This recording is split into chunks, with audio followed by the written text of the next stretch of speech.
Zoom class, and generally, okay, generally speaking, it's pretty good. I mean, good enough anyway. I wouldn't say that good. Continue? Yeah, continue. Okay. We're going to continue. All right, so what I'm going to do is I'm going to start with a little kirtan, if that's okay, with everybody there. I don't know who is there. Where's our host gone? Where are you? He's disappeared. AJ. Hey, Harry Paul, I can check. He was here just now, and he's not there anymore. We can view. Yeah, we can Just view up here. You are co-host. Gallery. Well, Rasika is the co-host. Rasika Nanda. Oh, here's our host. Yeah. Just remove that. This is our host down here. Great. Maharaj, sorry, we had a small issue with the, now everything is set. And, okay. Yes, great. You're on there in two places. Is that you and your wife, or what is it? Yes, Maharaj, it's me and my wife. All right then. Good. She's my assistant, Maharaj. Assistant? Hare Krishna. Is your wife or assistant or both? My wife, my full-time wife and part-time assistant, Maharaj. He's joking, Maharaj. I'm not his assistant. Just help him. Hope he's not giving you too much trouble. Okay, Maharaj. I'll take one. We know these devotee husbands are like, you know, they sometimes take advantage of the old philosophy. Yeah. But they don't follow it always. What to do? It's the secret. What Prabhupada taught us, wasn't it? Is to practice what we preach, and not just preach. Yes, Maharaj. Well, if with your permission, I'm going to start a kirtan, and we'll just go into it. And as devotees, if any more devotees join us, all very well. Yes, Maharaj. Sure.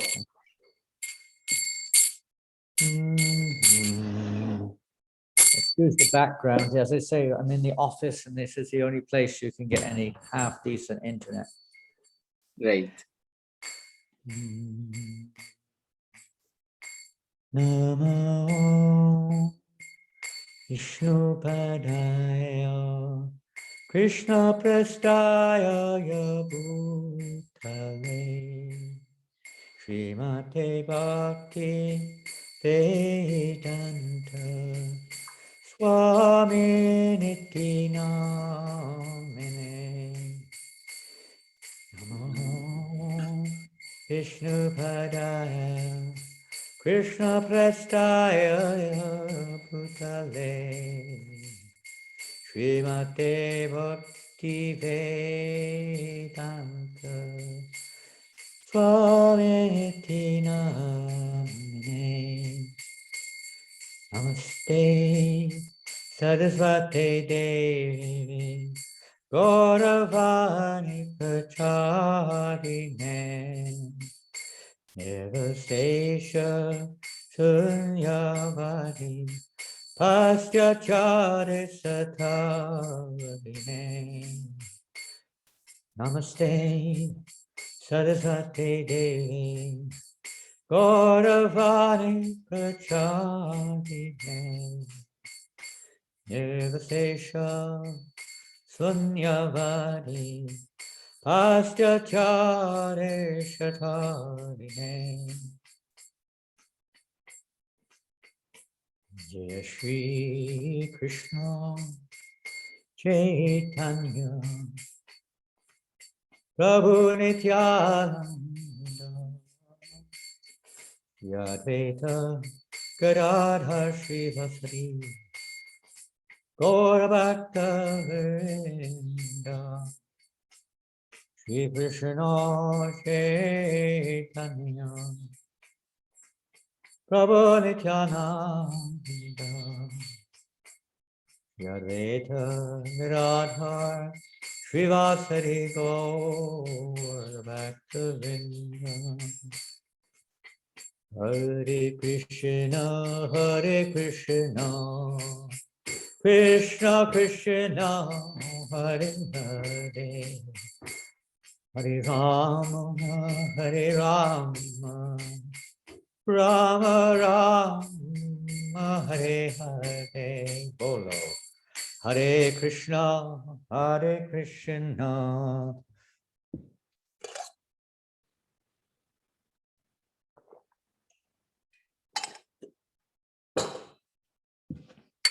Hare Hare. Hare Krishna, Hare Krishna. Krishna Krishna, Hare Hare. Hare Rama, Hare Rama. Rama Rama, Hare Hare. Hare Krishna, Hare Krishna. Krishna Krishna, Hare Hare. Hare Rama, Hare Rama. Rama Rama, Hare Hare. Follow. Hare Krishna, Hare Krishna, Krishna Krishna, Hare Hare.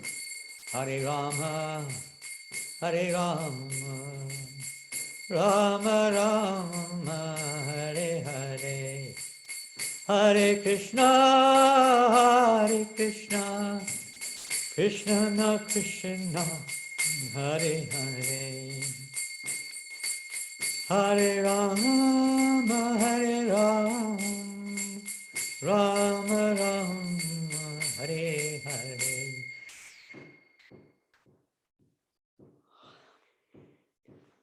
Krishna Krishna, Hare Hare.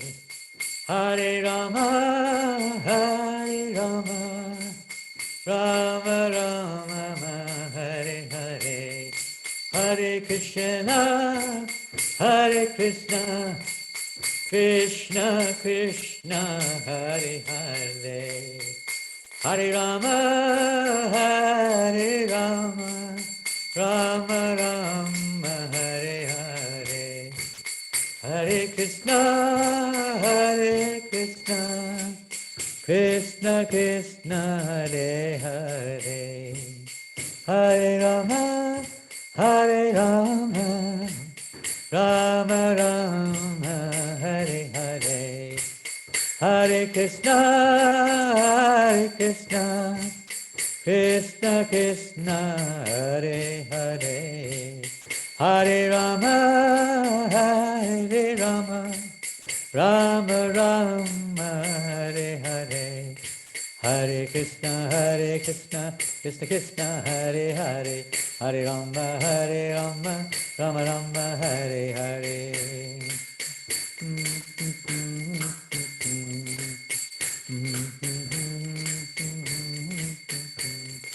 Hare Krishna, Krishna Krishna, Hare Hare. Hare Rama, Rama Rama, Hare Hare.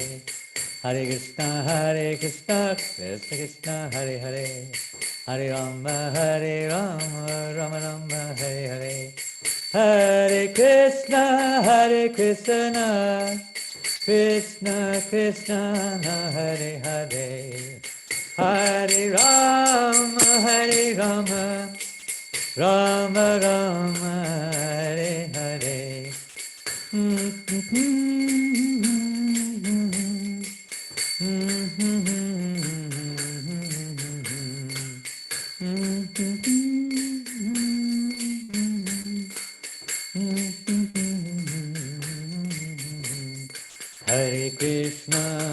Hare Krishna, Krishna Krishna, Hare Hare. Hare Rama, Rama Rama, Hare Hare. Hare Krishna, Krishna Krishna, Hare Hare. Hare Rama, Rama Rama Rama, Hare Hare. Hare Krishna, Krishna Krishna, Hare Hare. Hare Rama, Rama Rama, Hare Hare. Hare Krishna, Krishna Krishna Krishna Hare Hare Hare Rama Rama Rama Hare Hare Hare Krishna Krishna Krishna Hare Hare Hare Rama Rama Rama Hare Hare Hare Krishna Krishna Krishna Hare Hare Hare Rama Rama Rama Hare Hare Hare Krishna Krishna Krishna Hare Hare Hare Rama Rama Rama Hare Hare Hare Krishna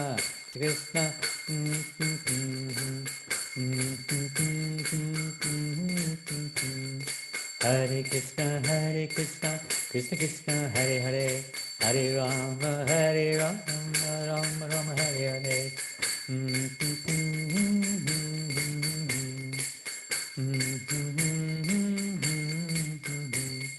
Hare Krishna Krishna Krishna Hare Hare Hare Rama Rama Rama Hare Hare Hare Krishna Krishna Krishna Hare Hare Hare Rama Rama Rama Hare Hare Hare Krishna Krishna Krishna Hare Hare Hare Rama Rama Rama Hare Hare Bolo Hare Krishna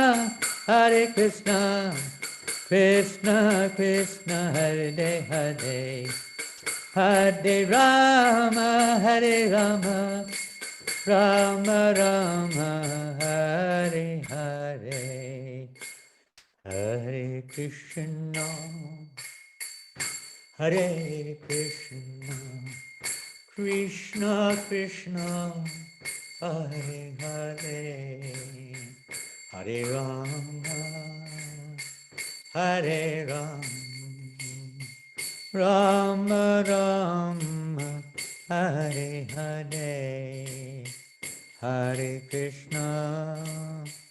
Hare Krishna Krishna Krishna Hare Hare Hare Rama Rama Rama Hare Hare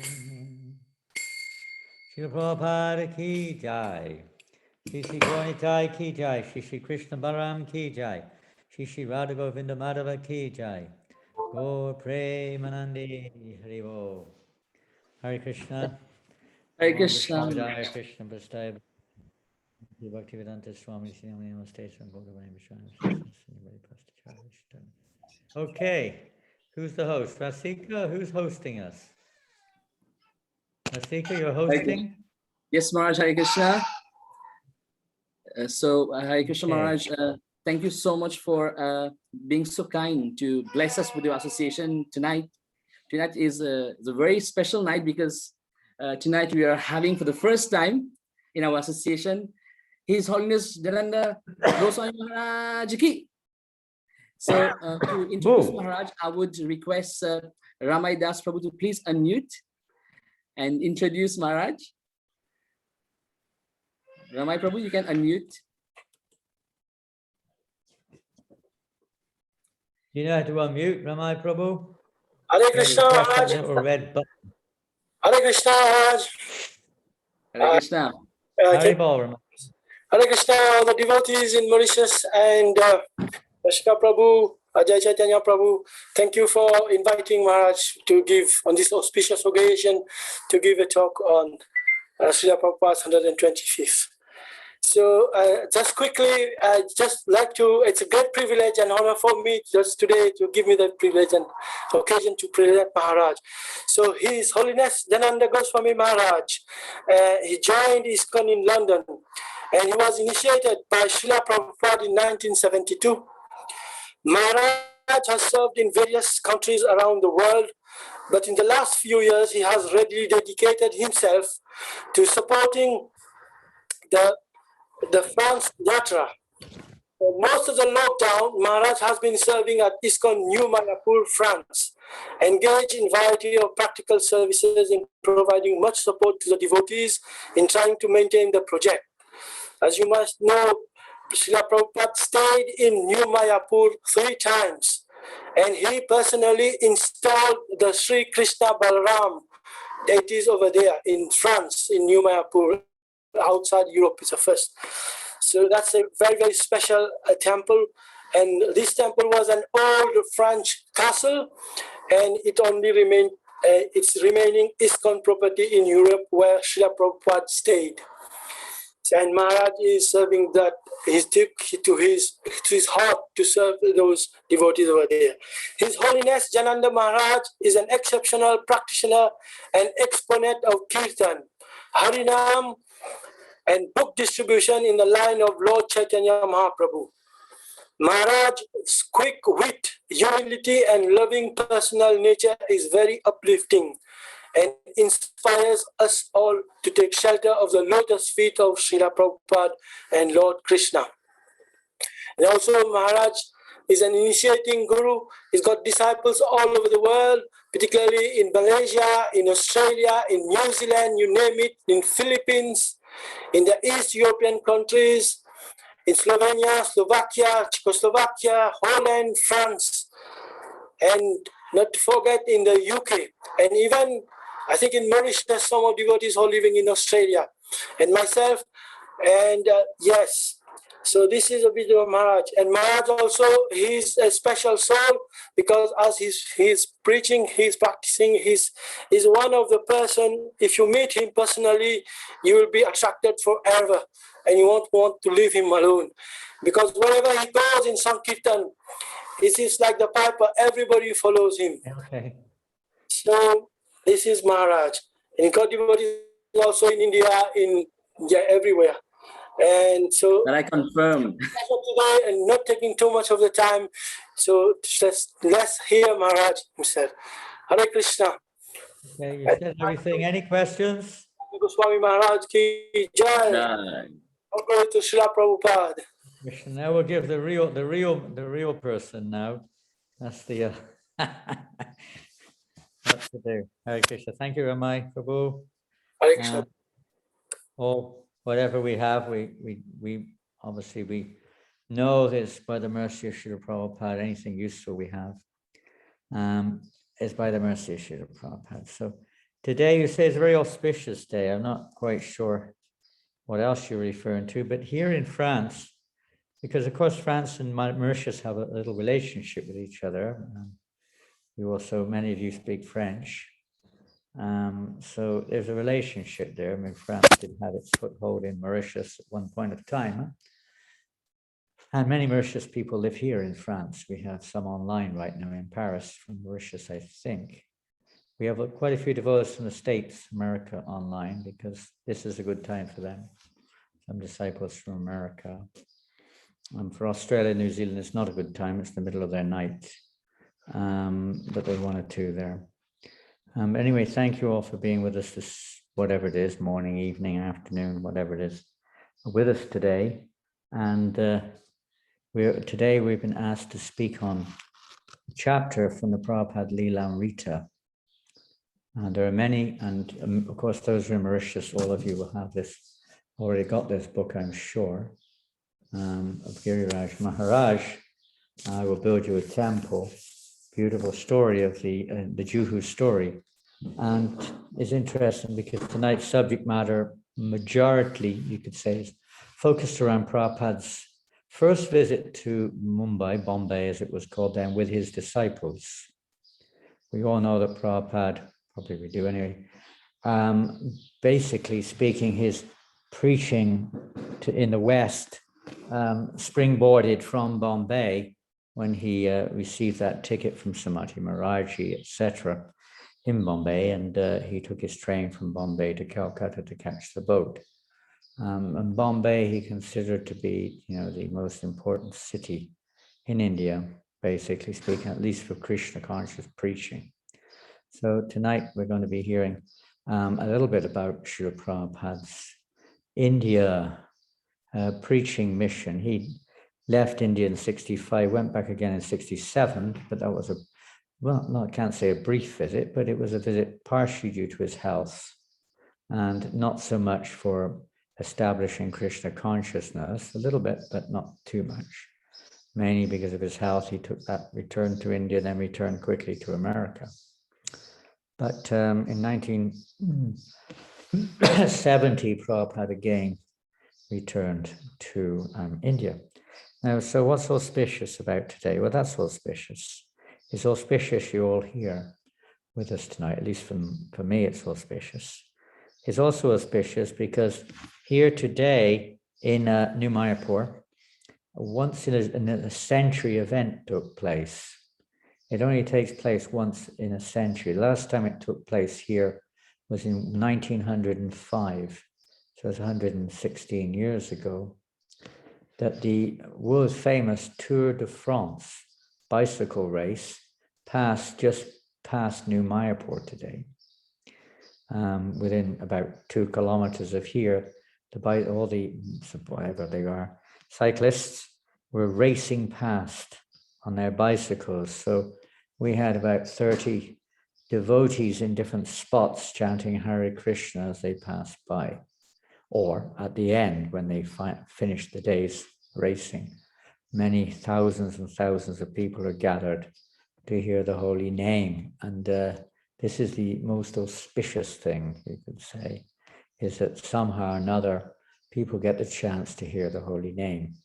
And it's one of the interesting features of, we could say, of this chapter, is the emphasis that Prabhupada placed upon chanting the holy name of Krishna, which we'll come to in a minute.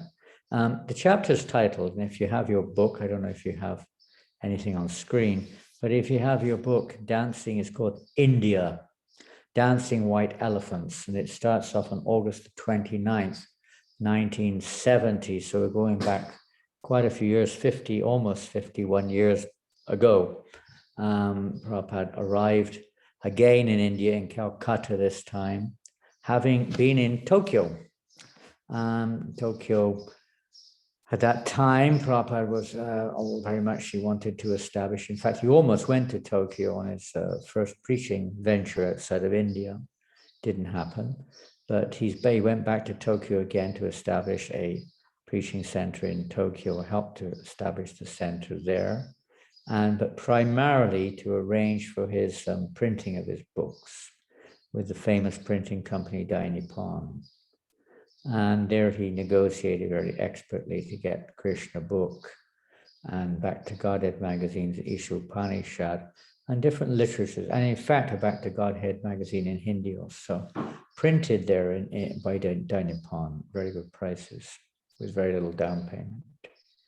But his intention was to send a large shipment of books to India.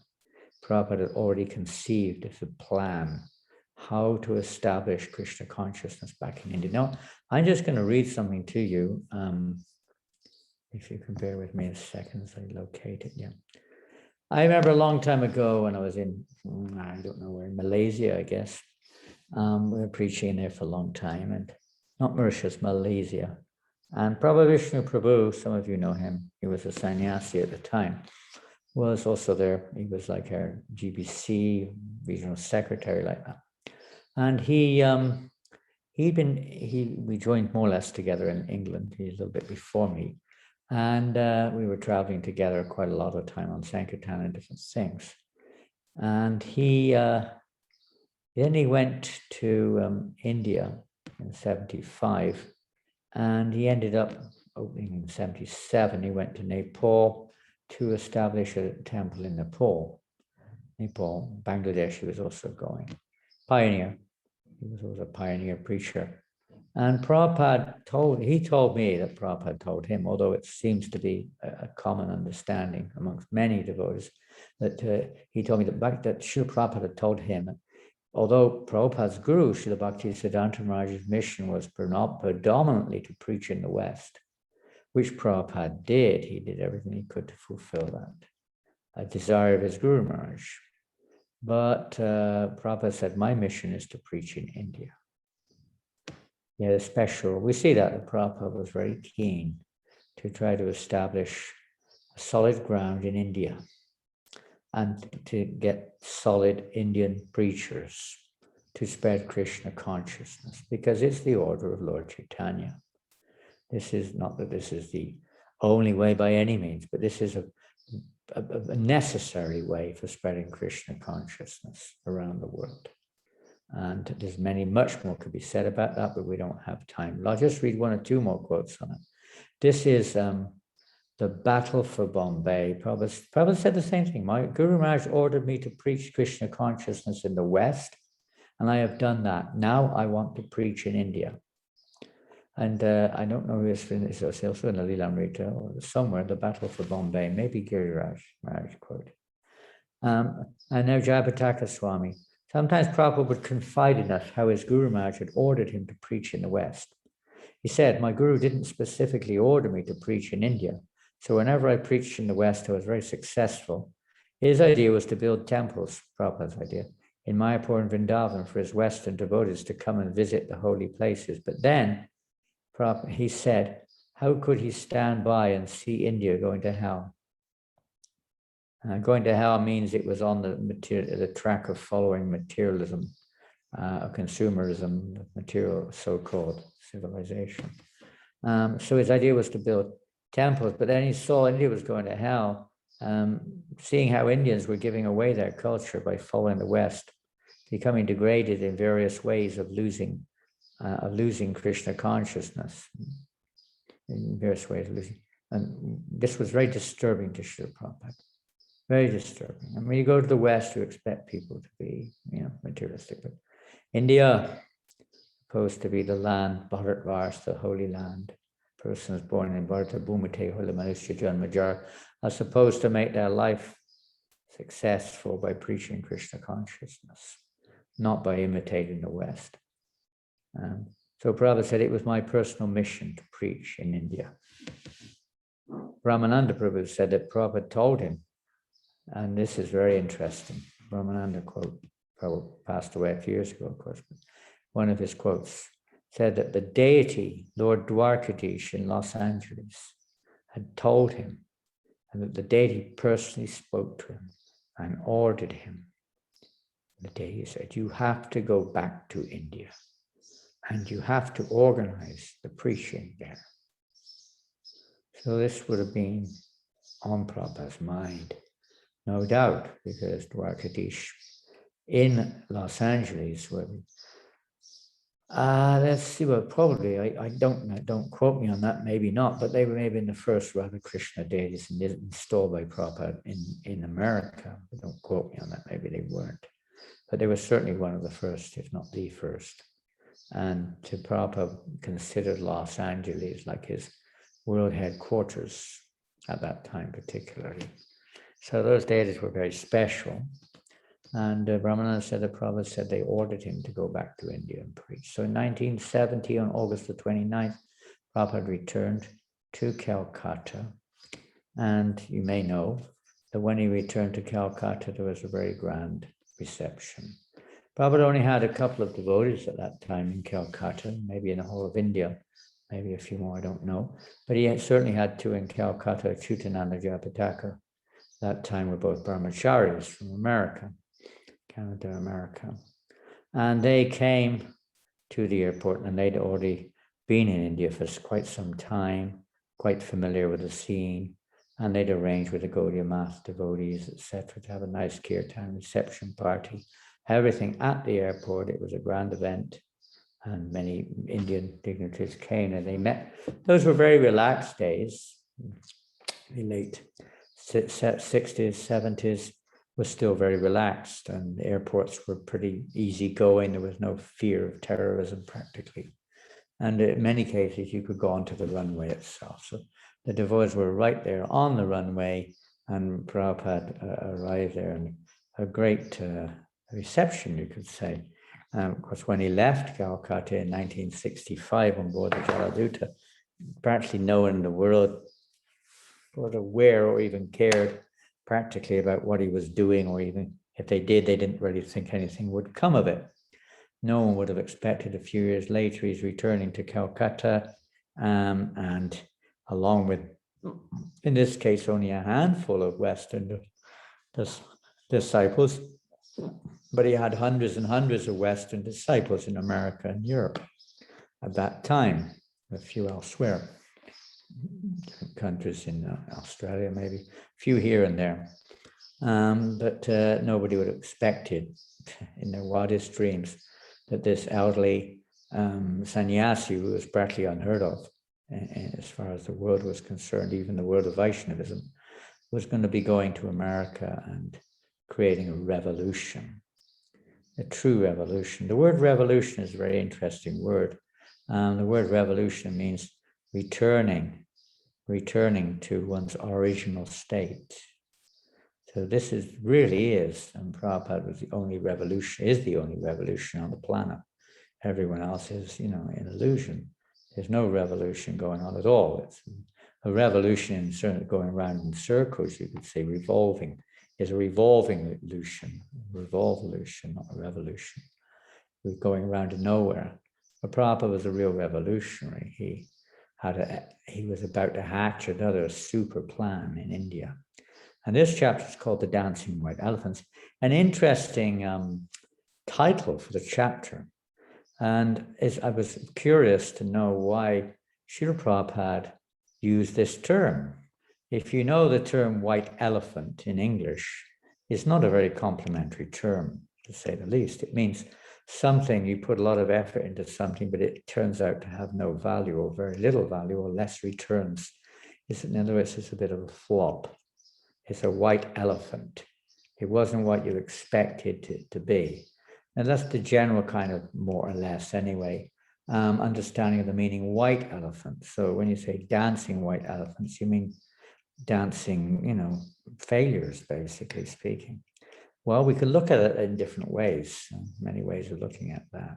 We could take the original literal meaning of white elephant, because Prabhupada did use that too, in terms of sometimes it would be seen that when an Indian person marries, not is not always the case now, it can be the other way around. It's Kali Yuga, things like that. But generally speaking, Western people have a much higher consumption rate in terms of expenditures, etc., than Asian people. They cost quite a lot of money to maintain, because the standard of living is different and expectations are different and so on and so forth. It is not always the case, even in history, but the kind of a term like that is a very costly thing, because originally in Thailand, it used to be called Sham, the name Krishna, Siam, and other parts of that part of the world, many elephants were there. And when a ruler wanted to cause trouble to one of his enemies, he would sometimes give them a whole bunch of white elephants, because they wouldn't do anything productively. They would just eat and cost a lot of money to maintain. So in this way, he would try to ruin his enemies by giving them a lot of white elephants. So it has different connotations. Now, there's another connotation we could take, that the devotees from the West, they were white. Okay, so there's at least half of it's relevant.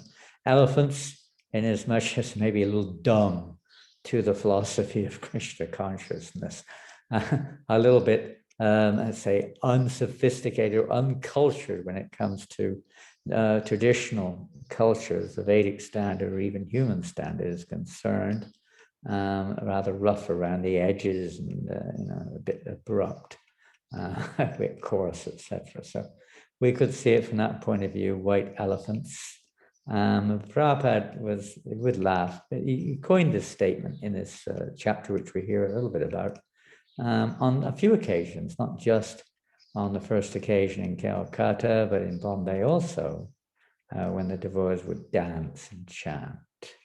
Now, white elephants also dance. Sometimes elephants dance. We've heard that, and maybe seen it also. So people like to watch when an elephant dances. When a person dances, we may or may not want to watch, depending on who it is and what they're doing.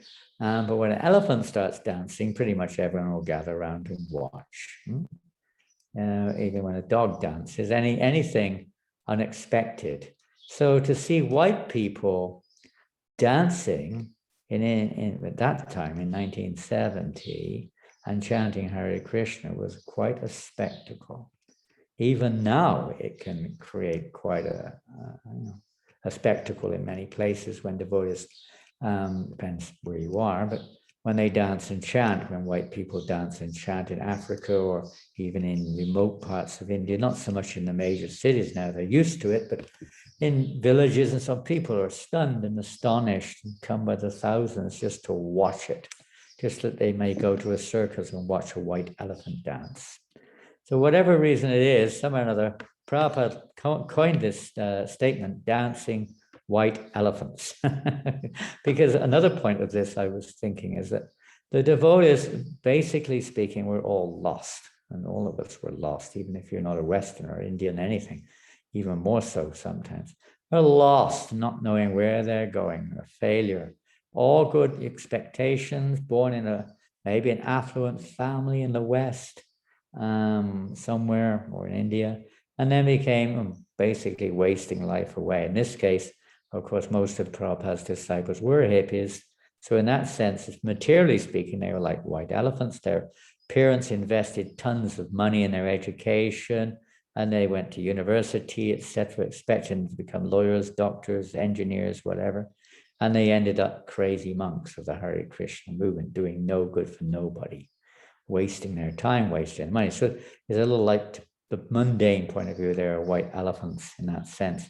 So Prabhupada picked up, by the graceful arrangement of Krishna, all kinds of amazing personalities who were basically lost in this world as to what direction, what's the goal of life. He picked them up and got them to dance for Krishna.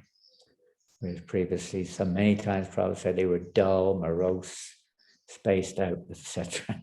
So like that. So you can look at this term in many different ways. But let's go a little bit to the subject matter of the chapter, why, how, and Prabhupada. Basically speaking, we can say this is like the Prabhupada arriving in New York and how he introduced Krishna consciousness in Tompkins Square Park, etc., and in San Francisco in America.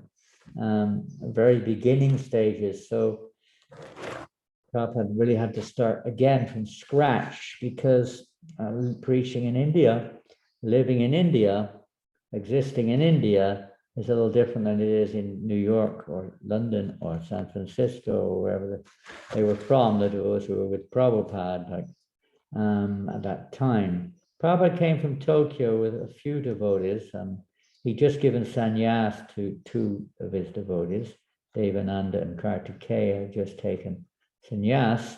Tamal Krishna had not taken sannyas. He was also with Prabhupada, a young, maybe one or two others.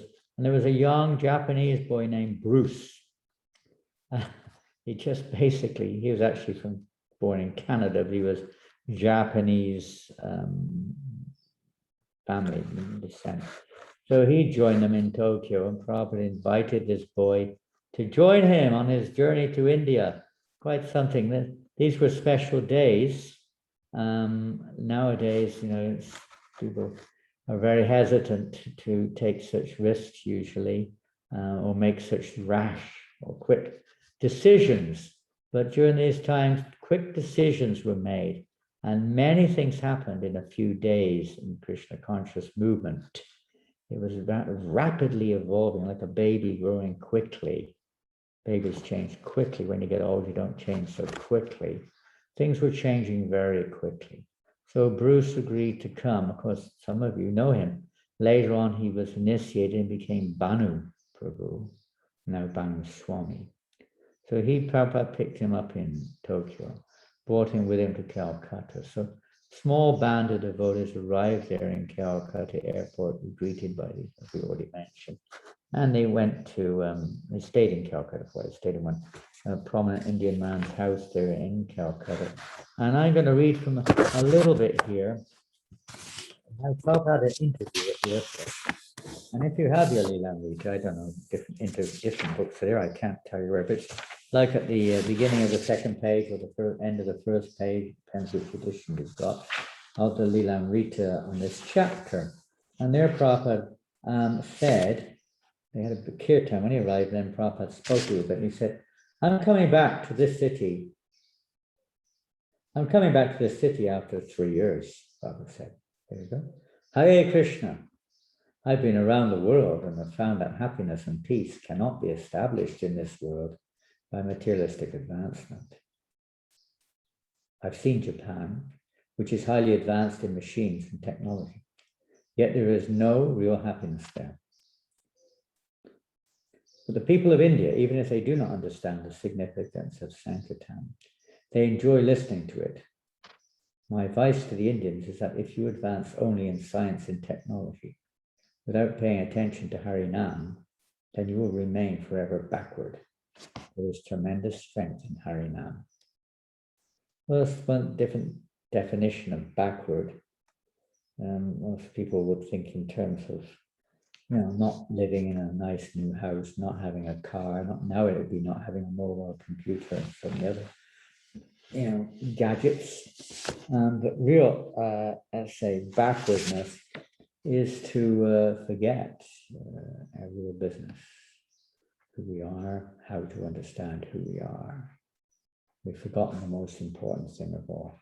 And Prabhupada's mission, he said, was to remind people what they have forgotten. Nothing new, just to remind us that which we've forgotten. We're so absorbed in materialism that we've forgotten entirely about the spiritual nature of life. The Prabhupada very much, especially in India, this is his, as we heard, this is his special mission to ignite Krishna consciousness again, revolution in the hearts of the Indian population. Prabhupada went on in different ways talking about that point. And then a few paragraphs later, Prabhupada replies, my advice is to chant Hare Krishna. This is the piece of advice to both the capitalists and the communists. He said Prabhupada's preaching was generally quite simple, to the point. Please chant Hare Krishna. All animosity between them, communists and capitalists, will cease completely, and all their problems will be solved if they take this advice. It's a fact. And this applies to any situation. It applies to our own hearts. We have division in our own hearts. We have conflicts within our own hearts regularly. And the actual solution, we may try to intellectually adjust things or answer different contradictory situations. But the real solution is, as Prabhupada says here, and his peace formula, which he gave in New York when he was there to chant Hare Krishna. Of course, when we say to chant Hare Krishna, there's always benefit, no matter what. But it really means to chant. It doesn't just mean mechanical. It means with our life and soul, we take shelter of the Hare Krishna mantra by hearing attentively the sound of Krishna's name. Antesham satata yuktanam bhajatam pritipurvakam. Krishna gives us the intelligence by which we can come to him or understand the situation, clears up all the depths. So Prabhupada's words were very appealing to the people there, and they all very much appreciated that. Another interesting thing, now this is, don't forget that these devotees with Prabhupada, maybe not all of them, but for maybe all of them, I don't know, but it was a new thing for them, just entering into India. And Calcutta, perhaps more than other cities, is even more of a contrast. For those who've been to Calcutta, you know it's quite a interesting place.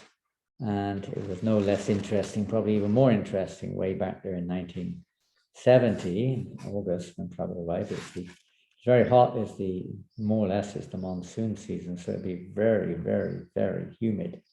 And if you and maybe you've got memories of this, but my first memory, my first night in Bengal was being, bitten, not quite to death, but as close as you can get to death by countless mosquitoes, which is probably another feature not mentioned here, but I would assume there are also so many, many mosquitoes, as well as the stifling heat and the incredible cacophony of sounds which tend to take place on the streets of Calcutta, and the wonderful drivers. I think Calcutta, Bengal, has some of the most exciting drivers in the world, those who've been there. And I'm sure it was no different then, although there was basically only those days, I suppose it was all Tata cars and ambassador cars. There was only two kinds of car in India at that time. And most things was taxis because not many people would afford a car. But there was still plenty of them, and they were everywhere. And, and the first thing Prabhupada said about that was, Tamil, how do you like this driving? Because in the West, it's a little different. It's like horrendous driving. In India, if you ever had the privilege of driving in the cities in India, it's quite an horrendous experience. We quickly realized there are no highway codes. They don't exist. The main highway code is to blow your horn as loud as you can. Practically, that's the main thing you have to learn. Brakes are a last resort. You know, the horn is 90% the main thing you have to utilize. Anyway, it's a completely different world. These worlds are entering in a completely different world. Only Prabhupada. Now, of course, Jataka and Chutananda had some experience already. They were kind of familiar, but in practical terms, Prabhupada was the only one who really knew how to deal with these situations. And they arrived at the house of the host. What was his name? I can't remember. Dr. Dasgupta, Mr. Dasgupta. And they arrived at his house somewhere in Calcutta about midnight, really late at night. For most people, that's like way past bedtime. But when Prabhupada arrived, Prabhupada wasn't thinking of that, oh, leave me alone now, I just want to take rest. Prabhupada was, I think earlier on, Ramaya said something about you won't leave me alone. Well, please don't take that literally. But with Prabhupada, you know, he was 12 o'clock midnight after a long flight from Tokyo, and a busy time in Tokyo with various things, was still very eager as he arrived with his mission to unleash his mission. And there in that house immediately, people were coming to see him at midnight. And you know, it's very common in those days that he would stay up late night. The opportunity to see a sadhu is so rare.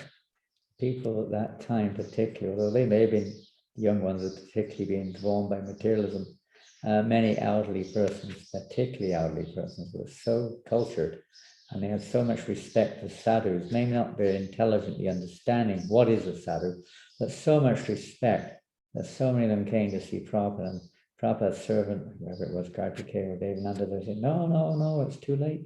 Swamiji can't see you now. Prabhupada said, no, let them in, let them come in. And he would preach. He just somehow, so Prabhupada's only life, he had no other business other than to give Krishna consciousness to others. He was an opportunity to lighten or ignite the flame of Krishna consciousness in some interested in. Even his own sister came. She, as always, Bhavakrini, turned up there wherever Prabhupada was staying with a whole array of delicious preparations cooked in her unique style. And there was a saying, we can't eat at this time of night. And Prabhupada said, I have to eat. Well, my sister lives for cooking for me. I have to eat what she cooks. Even if it killed him, practically would probably eat it, even though sometimes he said it's killing me. He couldn't, it was his mood of Prabhupada, he would accept the service of others. How he accepted it, but he would always encourage a little child or unknowing person on the street, a bum in New York, you know, he would accept their service somehow or another. This is the business of a Brahmin, of an Acharya, is to draw people's energy towards Krishna, always accepting whatever their offerings are, basically, and utilizing it. So Prabhupada was like that so much, and he was demonstrating this here in India. Because he was home, Prabhupada felt like he was in his home. Calcutta is his home. And it's just like Prabhupada said, it's a place of worship, Mayapur, but India is his home. And he was always at home in India, more or less, except for when bizarre behavior took place by leaders and others. But otherwise, it was his home. And he was showing how we could be at home in India too, by his interactions and dealings with people. Very personal, very personal. To accept their service. And then the Gaudiya Master also came with many, many preparations. Now, Prabhupada hadn't been there for very long, and about 1 o'clock in the morning before he took his rest. He wasn't in there very long. The devotees started to go out on Sankirtan and on the streets of Calcutta. There's a small band of maybe 7 or 8, 10 devotees at most, going out regularly, chanting, chanting, chanting, and dancing in the streets.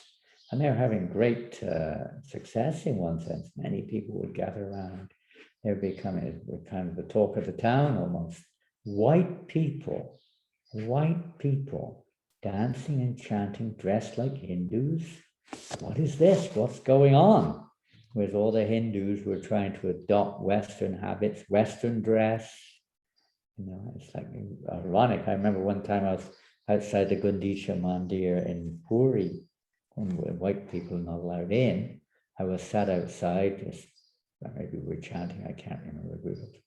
And they're saying, no, you can't come in, Hindus only, Hindus only. So we're watching the Hindus only going in with their coat and pant on, shirts, coats, pants, shoes taken off, of course. Cigarette, put the cigarette out before you go in. Hindus only. It's kind of funny. You can't help but laugh at the contradictory situation which we're in this age of Kali, where religion is accepted as irreligion, etc. So Prabhupada knew, how to deal with this and how to transform or reform the situation. So they had the devotees, because this is the movement up to that point in 1970. The only basic preaching activity was based around Harinam Sankirtan.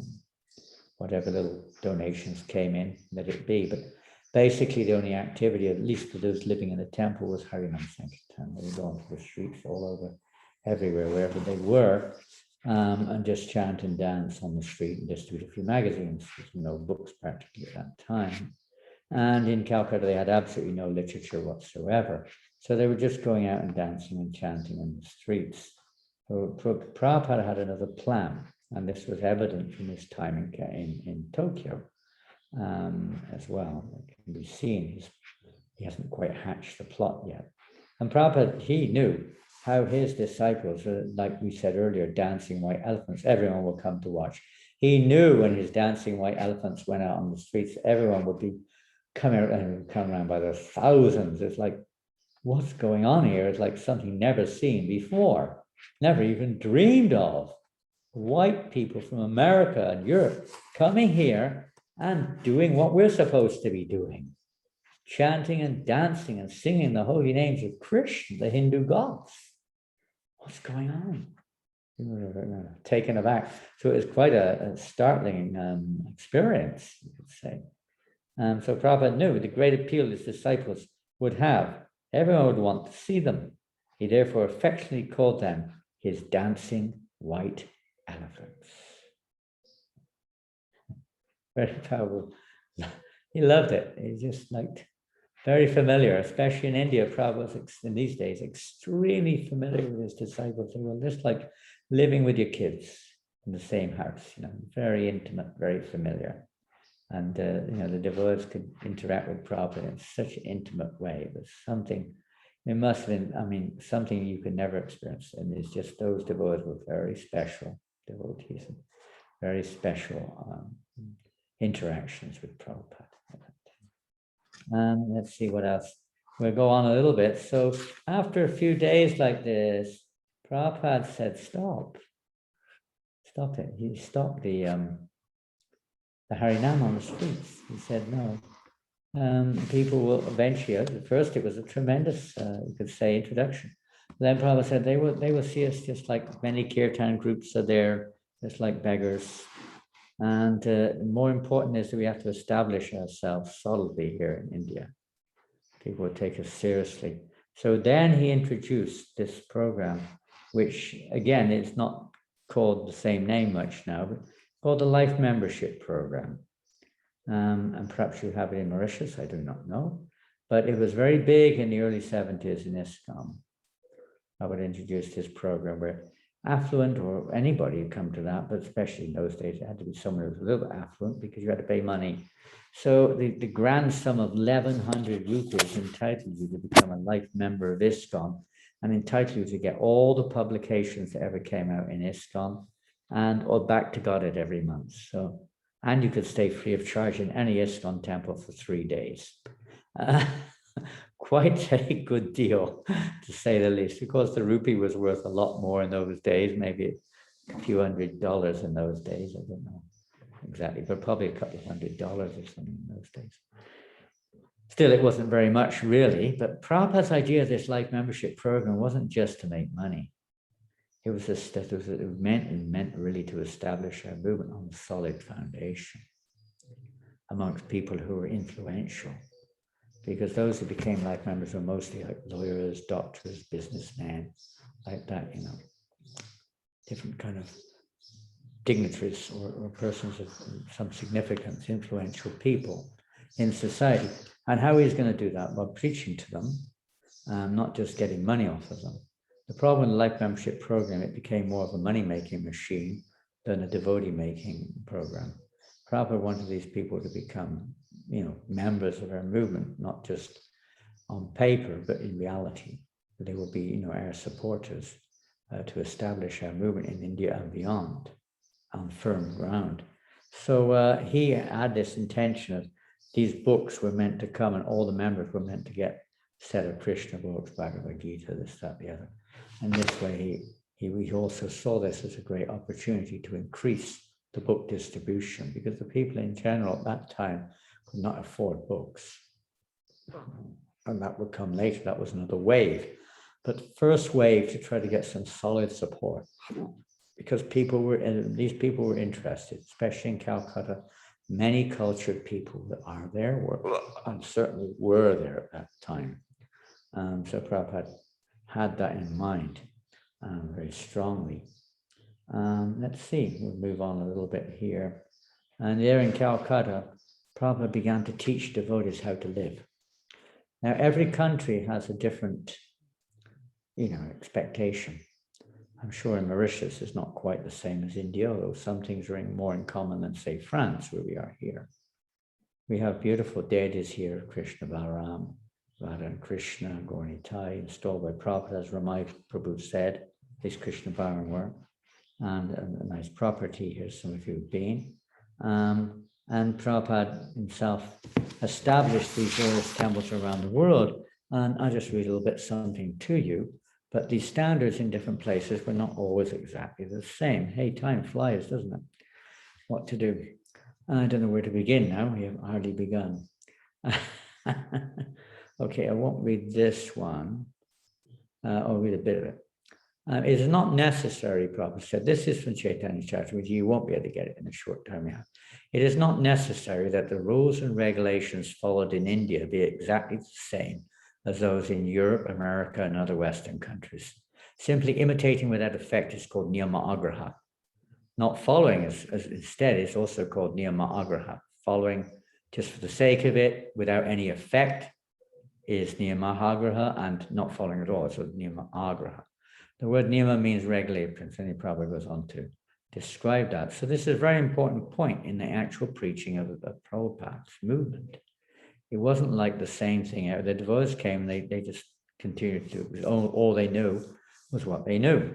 There were many things to effectively spread Krishna consciousness in India, which they were not aware of.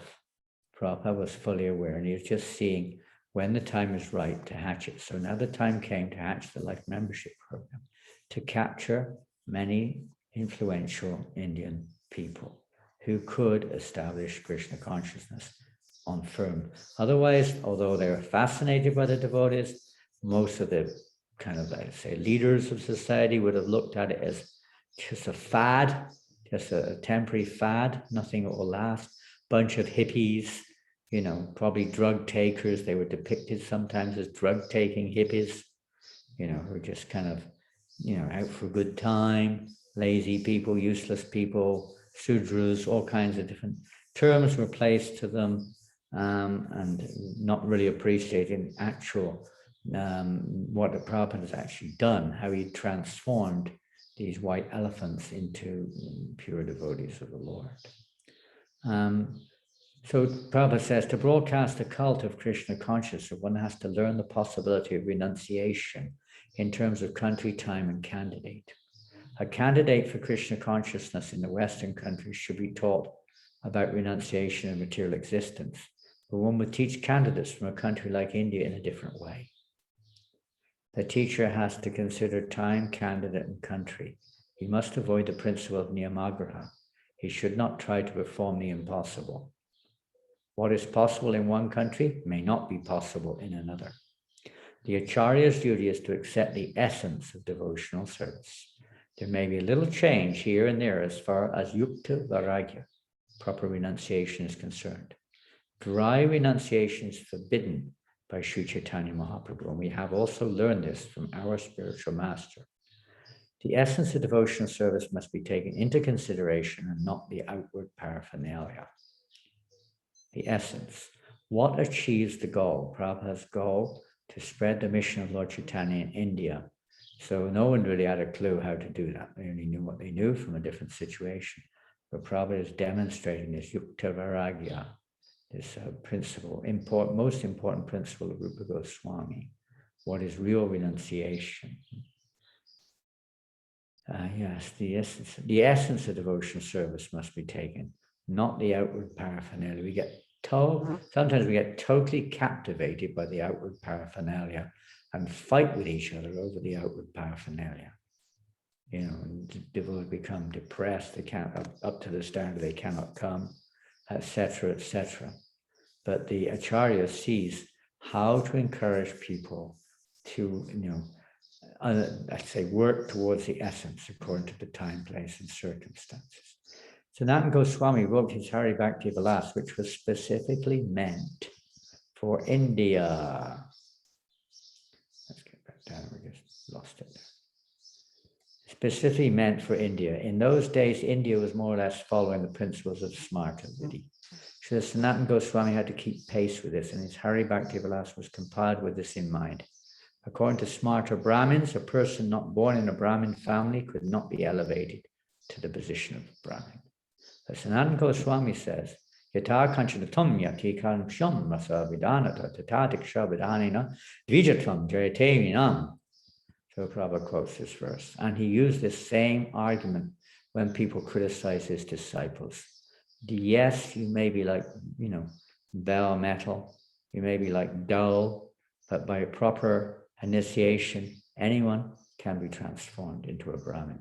But Prabhupada taught very strongly in India that how the devotees' activities, their purity, would be the effectual, the factor which would evoke change, the purity. He emphasizes so many times the behavior, particularly in India. Now, in the West, if you're seen talking with a girl, brahmachari with a girl in public, no one will say anything, they don't know. But in India, such a thing would be abominable, an abominable thing. Or see it sitting in a cafe, drinking a limca. I don't know if they still have limcas, but things like that. Or just behaving in coarse ways, unknown, or unclean ways, accepting a gift in the left hand, or, not washing after eating. Different things like this, which people, at least cultured people, would immediately notice. And your preaching is basically useless because externals are noted. And Prabhupada was teaching the devotees every little thing, how to use the toilet. Who knows in the West how to use a toilet?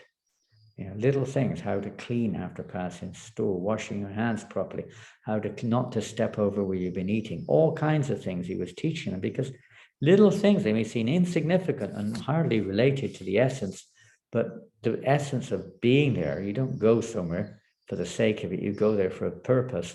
And the purpose of Prabhupada coming back to India was to preach. And if behavior, the religious principles, Lord Chaitanya said, are established by the behavior of a devotee, according to time and circumstance. So behaving properly, Prabhupada taught everything, how to drink water, how to eat properly, how to receive and give, everything he taught, not just the philosophy, not just chanting Hare Krishna, because all these other aspects, people would immediately not listen after that. Oh, they're just low class. Yeah. So Prabhupada very strongly emphasized this. Now, Prabhupada had to deal with everything. Nobody knew anything.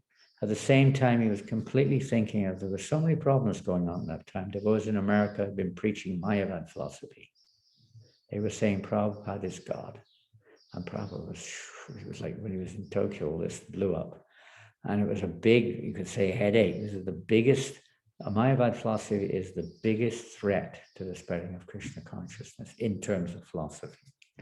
It's the biggest obstacle in our own spiritual lives, is this impersonalistic approach or understanding of the absolute truth.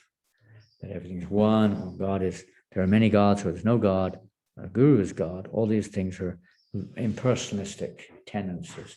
So Prabhupada had to deal with this. So when he was there, some of his disciples, like Achyutananda and Javataka, well, Achyutananda actually asked to take sannyas. He said, I think, now consider he's only been in the movement 3 or 4 years. He thought, if I take sannyas, it'll be much better for the preaching. Lord Chaitanya did it.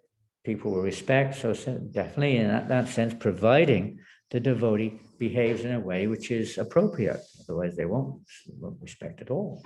So Prabhupada agreed, yes, and he also asked Japataka. So in 1970, they took sannyas. So now Prabhupada had quite a few sannyas disciples at this time. Not all of them made it, but Japataka Maharaj exemplary made it.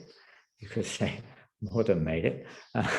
But he probably was eager because he needed time and circumstance to preach Krishna consciousness, sannyas, especially in India. Sannyasis, renunciates were needed, but he had to train them how to be genuine and not just carrying a stick and saying they're a sannyasi, etc., etc. Prabhupada also, when he was in Calcutta, wanted to establish a temple in Calcutta.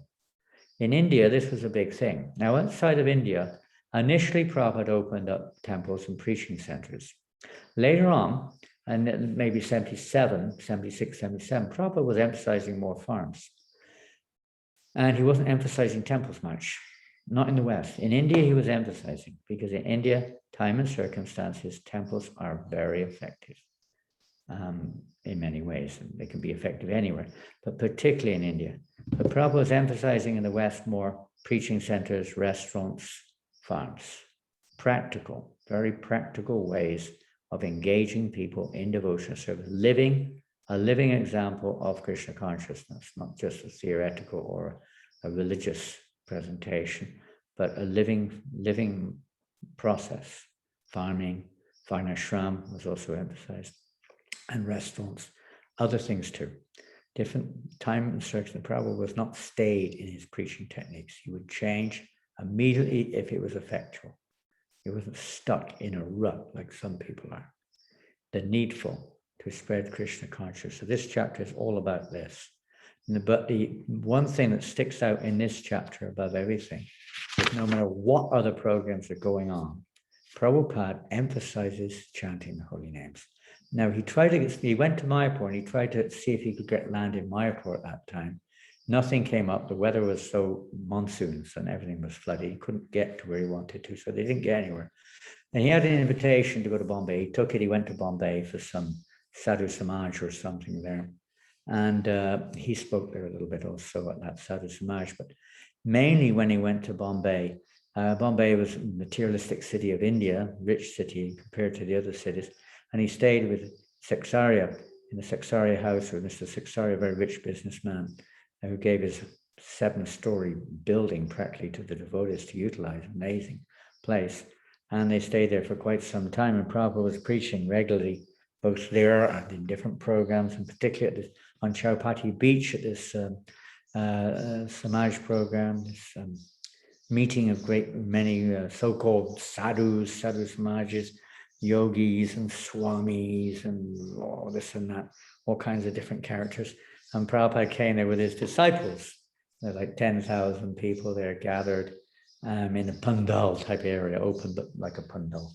And they're all dry as bones, talking about impersonalism and, how we can get sadhachar, how people behave properly, which Prabhupada took up on that. And he said, yes, I like to take up on the point of Swami, whatever his name is, Akhilananda or something, who was emphasizing sadhachar, proper behavior.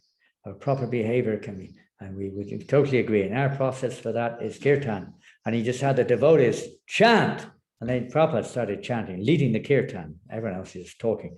And Prabhupada, after a cup of milk, just started the kirtan and just chanted and chanted. And the devotees were going ecstatic. The people were about to leave because it started to rain, but then they all stopped. And the devotees jumped off the stage and danced and danced and danced. And the whole audience was going crazy.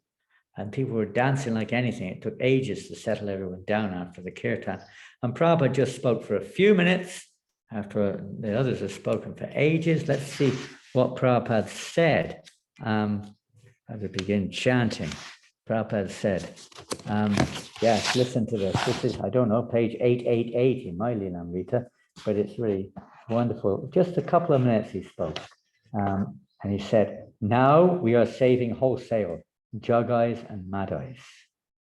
First he said, how can we make everyone accustomed to take up good habits, sadachara? I think in Kali Yuga there are many faults, and Prabhupada then explained Lord Chaitanya and how he delivered the Jagais and Madhais, and said, we are delivering Jagais and Madhais. Therefore, if we want peace, if we want to be situated on the sadachara platform, we must spread the Hari Nam Mahamantra all over the world. And it has been practically proven. The American, European Vaishnavas who have come here, who have chanted Hare Krishna mantra, they were cow flesh eaters. Not meat eaters, cow flesh eaters. They were drunkards, illicit sex mongers. They were all kinds of gamblers. But having taken to this Krishna conscious movement, they have given up everything abominable. Sadachara has come automatically. You don't have to make a separate endeavor. By taking to the Harinam, automatically you lose interest in these other things. There are no more meat eaters, no more gamblers, no more illicit sex mongers, no more intoxicators. They do not even take tea. Imagine all these Indian people, they're all addicted to tea. And they do not even take coffee. They do not even smoke, which I think is very rare to be found in India. A man anyway, ladies, of course. But the men all drink tea, smoke, maybe coffee or not. But they have given up. Why? Because they have taken to this Krishna consciousness. And he ended his talk after about 5 minutes. He only spoke for 5 minutes. He said, I do not feel that I have much to say. You can see what is the result of Krishna consciousness. It's not something artificial. It is there in everyone. I have not done anything magical, but this Krishna consciousness is present in all of us. We simply have to revive it. This is Prabhupada's mission, to revive Krishna consciousness. There's no other solution to the world's problems other than the Sankirtan movement. So when Prabhupada was in Bombay, he was joined about 20 devotees. One of the interesting things, whenever Prabhupada would come to London, I was in London in 71, so it wasn't at this time. But whenever Prabhupada would come through, he'd say, so who can come to India? Whatever the situation, you would take anything from 1 to 10 devotees with him on to India. It wasn't like, oh, well, we'll think about it, Prabhupada. Maybe in a few weeks' time we can free one. Prabhupada said, now, somehow or another, Prabhupada may only stay 4 days, but 1 to 10 devotees in that period of time had to be off to India with Prabhupada, especially England, because they didn't need visas. English people didn't know visa in those days to stay in India. So Prabhupada was very keen on English people coming back to India. So Prabhupada in Bombay, about 20 devotees, Shamsundar and Gurudas and their wives and Giriraj, many others joined Prabhupada there in Bombay in 1970 to assist, and they did these wonderful They were also going on Harinam around all the bazaars in Bombay, but again, Prabhupada, had to get into life membership. But that doesn't mean forevermore. Time, place, and circumstance. Sometimes we don't judge. It's that which works, that which is effective. If we know what the essence is or our goals are, what is effective to reach our goal. And same in any sport, any activity. There's no point doing what worked over there if it doesn't work over here. We've got to see what will help us to achieve our objective goals. So Prabhupada, he is very much emphasizing on this. I'll just read another little thing that Prabhupada said in another program. He said to the Indian people, said in Mr. Shaksharia's house, he said, you are all very intelligent people. You were all very learned and educated. You were all very great persons. Prabhupada used this technique in India particularly. You know, the technique of Prabodhananda, where you take a piece of grass and new house. You were a very great man. You were most qualified. You know, okay, what do you want? What do you want? And then Prabhupada said, I beg you. I beg you. I take the straw of the street between my teeth, and I beg you, just please chant Hare Krishna. Chant Hare Krishna. That was what Prabhupada was requesting, begging people to chant Hare Krishna. All the way through, we see this. He was very concerned because his books were not coming, and he really needed it for his program there. He sent Tamal Krishna Maharaj to Calcutta to try to see if they could be cleared from the doctor of the strike. Eventually, they got the books, but in the meantime, Prabhupada went off to Amritsar with a group of those 20 devotees. He left some in Bombay, sent some more to Calcutta to preach there. And with about maybe 10 devotees, he went off to Amritsar and preached in Amritsar, some program there. And he very much liked Amritsar. It said that when he was there, he never stopped preaching morning to night. From the moment he woke to the moment he rested, practically he was preaching all day, 7-8 programs a day. He really liked the Golden Temple. I don't know if anyone's been there. The Sikhs have this Golden Temple in Amritsar. It's very famous. And what did Prabhupada like about it, besides the wonderful hospitality and the organization, which was impeccable? He loved it. They were distributing every day 10,000 plates of free vegetarian food. And they were prasad, they also called it prasad. And Prabhupada said, this is real prasad distribution. And in one way, this was the start of our Food for Life program. Not physically, but in terms of, this is really good. And he really wanted us to do this Food for Life program, distributing prasadam to everybody. Listen, Prabhupada wrote, they have a book there, and he signed it. Prabhupada said, this is how to distribute prasadam, Prabhupada said. And they used to cook chapatis and, rice, well, not rice up there, chapatis and sabji and this dal and so on and so forth. And Prabhupada signed the guest book. He said, under religion, he wrote Krishnite. Krishnite. He didn't pray. Krishnite. And under comments, he wrote very spiritual. He appreciated it. He appreciated there. Now, there was another example there of Prabhupada taking and learning from others, even though it may not have been pure Krishna consciousness. He learned how they were being effectual and by distributing vast quantities of prasadam in a very nice way, without any demand or expectation. Just a mood of giving, and a mood of constant preaching. Prabhupada taught this in India, this sacrifice. And the devotees were just, I can imagine how it was, just following Prabhupada around. It was just like a traveling, non-stop festival, roadshow, almost impossible to keep up with. Prabhupada was moving at such a pace, inconceivable pace. And then Prabhupada, after some time there, he returned to Bombay on the train. Now, a wonderful thing, another lesson, Prabhupada, on the train. Now, on the train, there was, I guess, Guru Das. Yeah, Guru Das and his wife were there, Giriraj, and several others. Koshalya was there on the train, going back to Bombay. The train from Amritsar stopped in Delhi, but before it reached Delhi, there was a very interesting experience. Prabhupada decided he wanted to eat hot rice immediately. Of course, he didn't want to take the rice from the restaurant, so he sent Jamuna and Koshalya, two of his female disciples, to go and bring hot rice. Well, there was no hot rice, and they had to cook it as well. They had rice, so they went off to the restaurant, and there was just two laborers there, and they said, no way, you can't come here. Then they talked to the manager of the restaurant. No, you can't cook here. No way. They only had big stoves and big pots. And they, we have to, it's our guru. You can't say no. He said, I can say no. So then they got the conductor of the train, who they convinced him. They said, if we can't do this, we're going to jump off this train.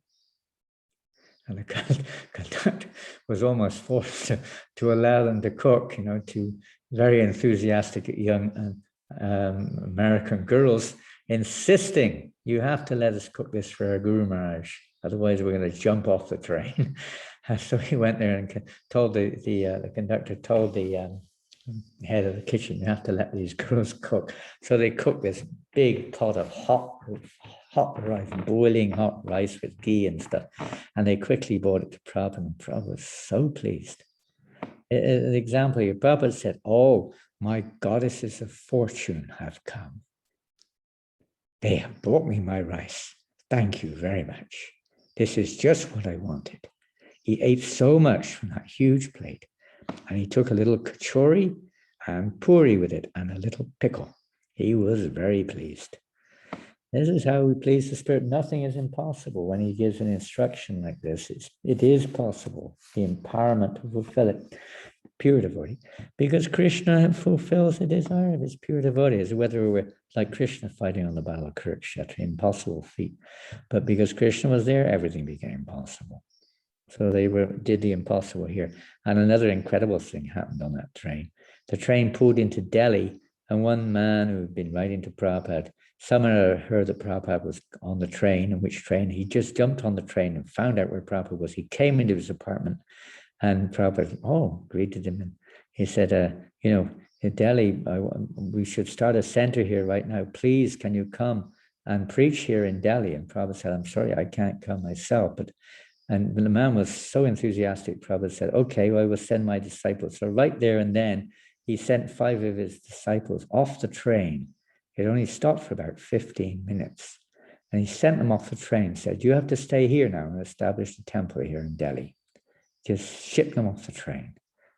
It was like, we can't imagine, practically speaking, such a thing happening nowadays. Possible, but I never heard of it. But in those days, that's what it was like. Whatever Prabhupada said, that was their life and soul. And it could still be the same thing now. It may not be so easy or practical to go into that situation, but the mood is not that there's anything different in the sense in adopting the mood, we could say. Prabhupada, everything was possible. He said impossible is a word in a fool's dictionary. So he just sent them off, and sure enough, they stayed in Delhi. And after some time, Guridas, his wife, went to Vrindavan and established something in Vrindavan. In this way, Prabhupada was planting all the seeds, and he was also teaching how to cultivate those seeds. And it wasn't just, maybe slightly different than it was in the West. And this is the big lesson of preaching according to time and circumstance, and how this movement spread. And eventually now, as we all see, in India now, Krishna consciousness is so very prominent. And I'll just finish off here. At the end of this chapter, practically speaking, Prabhupada remained then in Bombay for some time, moved to a different place. And people were still doubting, "Oh, you have many disciples here with you, Swamiji, but what will happen when you've gone? They won't be able to keep going. They've all got their samskaras from the West, And it's a fact for many people, it's difficult to keep going without proper association, or if we're not very able to strictly follow, etc., etc. So many challenges come along. But Prabhupada reminded that him, the man he was staying with, that all of his disciples had been initiated into the chanting of the Hare Krishna Mahamantra, and that according to the Vedic scripture, the constant chanting of the Lord's holy name will save even the most fallen souls and protect them from falling again. Even after his passing away, Prabhupada predicted his disciples would not fall victim to Maya as long as they continued their prescribed chanting. So again, he's emphasizing the chanting. Now, whatever technique it is to spread the holy name, but the mission of Prabhupada, whether it's in America, India, Africa, China, Australia, Russia, Europe, wherever, the mission, the point is the same, to spread the holy name. It's just that the technique or the methodology may be slightly different. The rules and regulations may be slightly different, but the essence remains the same. So what we have to get in our heart of hearts is to understand what the essence of this movement is. The formation of ISKCON, even the rules and regulations we follow are all meant to be simply supports to achieving the essential goal of becoming completely absorbed in chanting the holy name of Krishna and giving that holy name to others. And this is the message of this chapter, the dancing white elephants. So I will finish there. Hare Krishna. I think we still have a few minutes left, maybe 10 or 15 minutes if anyone wants to ask anything, or if there's anyone left to ask anything. Maybe there's no one left out there, I don't know. Yeah. Hare Krishna Maharaj. Well, thank you Oh, you're so still much. there. Miracle. Somebody's still there. Yes, a good. lot of devotees are still here. Thank you, Maharaj. We really enjoyed that presentation of this wonderful chapter Well, for entitled India Dancing White Elephant. Maharaj, I've learned so much from you tonight, especially the way, the zeal and the enthusiasm that you showed while speaking about Srila Prabhupada. It inspires us to know more and more. And also it made me personally feel how much less I've been knowing about Srila Prabhupada and how much more we have to know again more. So thank you, Maharaj, for saying, Prabhupada taught us how to plant and cultivate the seed. Indeed. And with these few words, dearest friends and devotees, I would humbly request and suggest, if you have any comment or question, please click on your virtual hand so that we may allow you to come forward and ask your question. Or well, you can also put them on the chat if they're using Skype, Zoom. You can put them on chat. yes, Well, we have Marge. We have one question on the chat. It's from Rajendra Nandan Das Prabhu. on chat. Yes, so I would read it. Hare Krishna Maharaj, may we know how you met Srila Prabhupada? Wow, this is a nice question. Yeah. I was going to ask that. Thank you, Rajendra Nandan Prabhu. I'm still wondering if I'll ever really meet him. There's different levels of meet, and my understanding is different levels of meeting a pure devotee. As Krishna says, as they surrender unto me, I reward them accordingly. We may think we know Krishna, but how much we know and how much Krishna is revealing is not necessarily the same. In the same with the pure devotee of the Lord. Of course, he's more merciful than Krishna, and he does everything he can to reveal, even if we don't want to. But you know, you can't force. You can take a cow to water, you can't force it to drink. So you know, Prabhupada gave his mercy, and it still does give his mercy to everyone. It's a matter of how much we take it. So, meeting Srila Prabhupada, we can say on the platform of the Vani, of the Vapu, rather, the form, the externals is easy to define. Really meeting Srila Prabhupada on the internal plane, as I can feel with these devotees who are with Prabhupada when reading this Lilamrita. I read a little bit, I didn't finish reading, I read a little bit of another fabulous book about a part of this history, which is called Chasing Rhinos. Two interesting terms are chasing rhinos and dancing white elephants, you know. They're both kind of extraordinary terminology for, you know, a title. But Chasing Rhinos by Shyam Sundar really takes us into intimacy and depth of being with Prabhupada. So I would suggest you read that book also by Shyam Sundar. There's also Giriraj Maharaj. He doesn't deal much with this particular time in history. His pastime or his presentation is more a little bit later in Bombay, later years of Prabhupada in Bombay, but nonetheless something is there. But how did I first meet Prabhupada? Well, we're talking externally, internally. It's a matter of our surrender. It's a matter of our embracing his Vani. The sadhus say that we can understand or experience the association of the Vapu through Vani, not the other way around.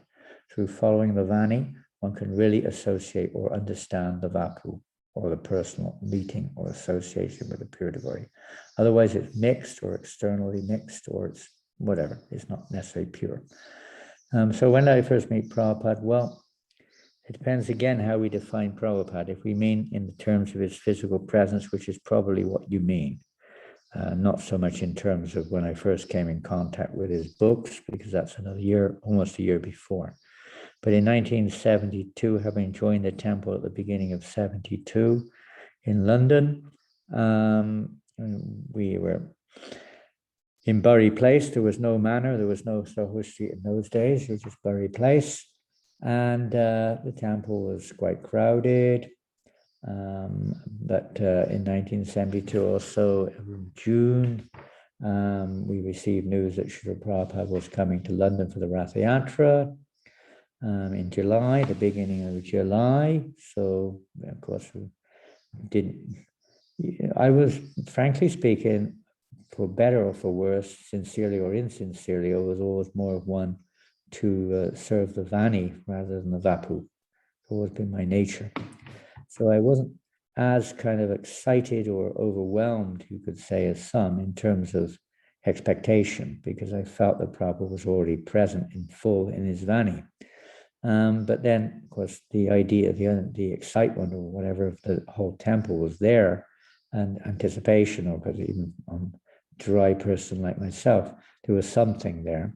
And so when Prabhupada finally came a few days before the Rath Yatra, the beginning of July 72, so I first met him, you could say, or first saw him, we'll call it what you may, because we were sent, Prabhupada was arriving at Heathrow Airport, and the temple managers had arranged a reception for Prabhupada at the airport, a VIP reception, and a hall had been presumably rented for that purpose.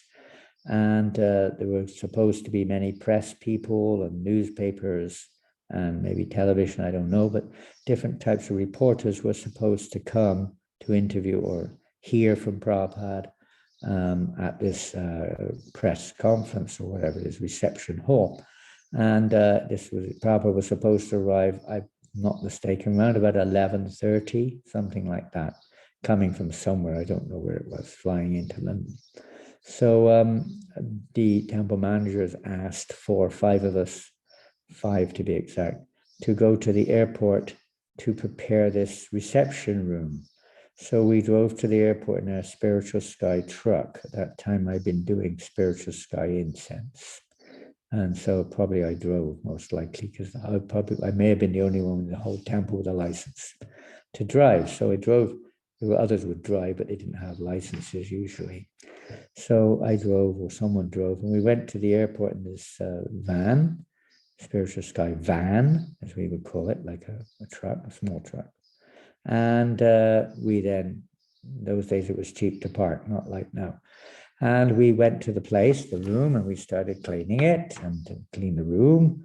And then getting all the chairs out, the tables. We brought in this van a big feast for the press people, maybe 6-course breakfast or lunch, brunch, whatever, different things. And Jai Hari Prabhu, who was a little bit knowledgeable, a little bit older devotee, already initiated, he'd gone off to try to see that all the arrangements were made for Prabhupada to clear immigration and so on without any hassle. And we, 4 of us, were in the hall. I brought the Vyasa with us to this press conference place, this reception room. Mahavishnu, now Swami and Swineboar, same Swineboar again, they were like builders. They were putting the Vyasa together. And my job was to put all the chairs out in lines, hundreds of chairs. And the devotee named Dhiranayaka Prabhu, his role was to, not much, his role was just to put all the prasadam on the tables and get everything ready for when they came, the drinks and the this and the that. So we were there very early, just in case any problem involved. So it probably was about 9:30. We already started getting everything ready. I was putting some chairs out. And all of a sudden, Jai Hari came into the reception room, the room where the press conference was meant to be. And he declared to all of us, I thought it was a test run, like they do with fire. Sometimes they suddenly say, they ring the bell and you think it's a fire, but it's just a test run, right? So I thought it was a test run. He came in and he said, Prabhupada's already here. And it's like, stunned, we didn't move, know what to think. At least I didn't. I don't know what everyone else thought. But there was no one else in the room. Nobody had arrived. No press were there, no devotees other than the 4 of us were in the room. And so then within seconds of him saying that, Prabhupada walked in the door of that room, completely empty room. I was behind chairs, Dhiranayaka was behind the prasadam pots, and Mahavishnu and Swineboar were behind the Vyasa screwing it up. And Prabhupada walked in, it was just a Vyasa at the far end of the room and no devotees. And I saw him walk, he kind of looked and he just walked straight up to the Vyasa and sat on the Vyasa, and there was nobody in the room except for him, Jai Hari, and Nanda Kumar. And that may be it. I think Shamsundar was off somewhere. Maybe one other, maybe Bhujana was there too. He was there, but I don't know if he came in immediately with Prabhupada. Nanda Kumar was Prabhupada's servant, and he came in. And probably Bhujana too. So there's just those 3. And that was it. No one else. Prabhupada couldn't see anyone else. And he looked around the room And I was behind the chairs. I was kind of I don't know if scared was the word. I didn't know what I was supposed to do. I was like, what happens if I poke my nose up? He might speak to me and I don't know what I'm going to say, so I was just watching from behind the chairs, And Prabhupada said, where are all the devotees? And then Jayahari said, oh, Prabhupada, they're all at the temple. We thought you were coming in 2 hours' time. They haven't come. Oh, Prabhupada said, then we will go to the temple. But we have a press conference. We'll sit there for 2 hours for the press conference to come. So he decided he would go back to the temple, but before he went, he saw it was pop. So he said, what is this? He said, and then Jayahari said, this is Prasadam, Prabhupada, for the press people. Oh, because Prabhupada was morning time, so Prabhupada wanted to have breakfast. So he had his breakfast right there, sitting on the Vyasa-san. I took a plate from each thing, and he really took a plate of each preparation, not each preparation, but I mean, on a plate, a bit of each preparation was placed. And Prabhupada really liked this chira, chabda, this fried, nuts and potatoes and besan flour, fried all together, crispy and spicy. Prabhupada really liked that preparation. That was one of his favorites, and he filled up his whole tiffin full with his preparation, took it back with him. And so then they all left. And I don't know if they went in that van. I guess they must have taken the van. I don't know if Prabhupada went in that or he took a taxi. I'm not sure. But he and his luggage and his servants and Jayahari all went back to the temple. And we four were stuck at the airport till 4 o'clock in the afternoon. I didn't see him at all. We just saw when he arrived. He went back, gave a talk. We were just fasting all day long at the airport. They took all the prasadam with them too. And we just had to put everything back and wait for someone to come. We had no money to make a phone call. We had no money to take a train. We had no money to go anywhere. So we were just waiting for someone to remember we were all stuck at the airport. They came back and picked us up later in the afternoon. But it was kind of funny way to first meet one spiritual master, you could say. But we have to be prepared because we don't know when he's going to come. In the real sense of the term, Krishna is always there. We just don't see him. So Prabhupada was also training us to be ready, not just to wait. Everything we plan, but we have to be ready every moment. Not that, oh, I'll be Krishna conscious when he's there, and then he's not there, forget it. But he might, every moment he's there, Krishna's there. They're training us to be Krishna conscious, be prepared every moment. The kheer making that they made, no, it's just plain rice. It wasn't kheer, it was just white rice, cooked, boiled rice. It wasn't kheer, just boiled rice with ghee. Prabhupada, and many people, I love it too. Hot rice with black pepper, salt, and ghee. It's like a feast if it's cooked properly and it's hot. Prabhupada, really, Lord Chaitanya loved that. He loved it. Please tell us the difficulty when preaching UK or other countries. I can tell you a lot about France, but I won't.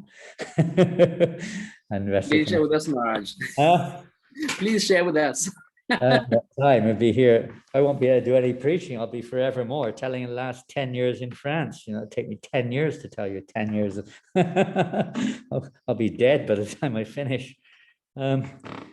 Now we got to get on with it. There's not really any difficulty. Prabhupada said, and if you ever read Shruti Kirti Prabhu's remembrances, his diary, what is the difficulty? Prabhupada said, what is the difficulty? Difficulty is when we forget Krishna. So what depends what we mean by difficulty. If we mean opportunities which Krishna gives to surrender, or we mean opportunities to give up, or things we don't like, or whatever. The real difficulty is within my own heart. It's not so much externally as I don't want to surrender.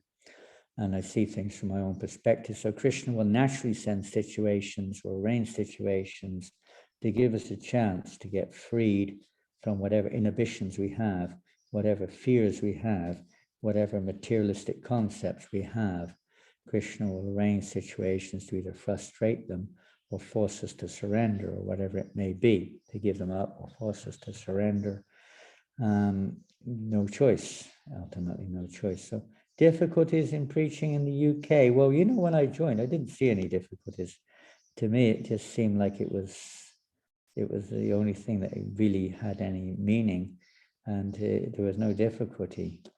The greatest difficulty, I would say, would be maybe a little inhibitions on myself, on my part, a little bit, shy, nervous, shy, etc., especially in the face of those who are, which means pretty much everybody, those who are more qualified or more mature than myself. So I had a few inhibitions there, but that quickly diminished by going on Sankirtan. What difficulties did we have? We didn't call them difficulties; they were fun. You know, getting arrested every day was not a difficulty. It was great. We really enjoyed getting arrested every day in a sense because, you know, we just felt we were part of Lord Chaitanya's movement. It wasn't, why is this happening to me? You know, it was great when we had no hot water at all, even in the winter. So it was a Krishna, you know, must be really good for me. It was great when there was only rice and dal for lunch and nothing else every day of the week. And, you know, breakfast was just boiled semolina in water with 8 chickpeas. We never thought it was a difficulty. We never thought there was a difficulty with 10 of us sleeping in the same room, and with a shower and bathroom was in the same room as well. We never thought that was a difficulty. We thought that was actually fun. And Prabhupada wrote us a letter. He said, for you, it is very austere. He said, but for you, it is simply fun. And it was. We enjoyed. It was really, I mean, how can I say? I can't, I mean, perhaps if I dig my mind, I don't know. The real difficulties I started remembrance. All I can say, remembrance. The first difficulty it was also not difficult getting bitten by 10,000 mosquitoes. My first trip to Mayapur, or getting, you know, fevers and having your legs swollen up like a balloon, etc., etc. It didn't seem like a difficulty. It was just somehow or another. It was just part of our, you know, surrender or something. I don't know what, just some special mercy. First difficulty I would say for me was when, you know, material desires started to become too strong, when about 1976-ish or something. I never thought the material desire would ever enter my mind again. I was a bit naive.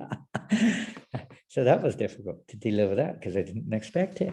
It's when unexpected things come along. You know. But we expected challenge, we expected austerity, we expected this, we expected no one was going to be interested. We expected all that, and we also expected Krishna's mercy, that anything's possible.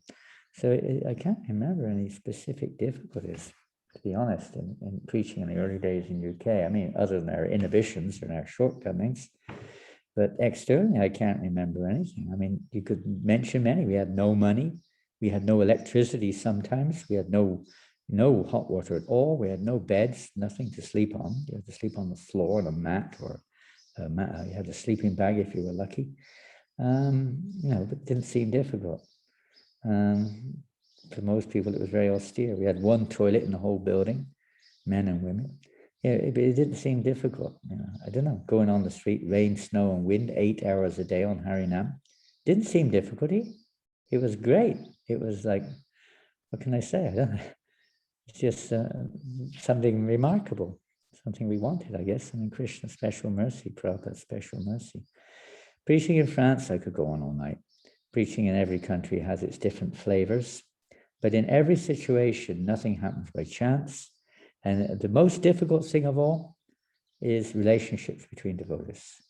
When there's, you know, let's say frictional or misunderstandings based on whatever reason, some self-centered, whatever, motives or whatever it may be,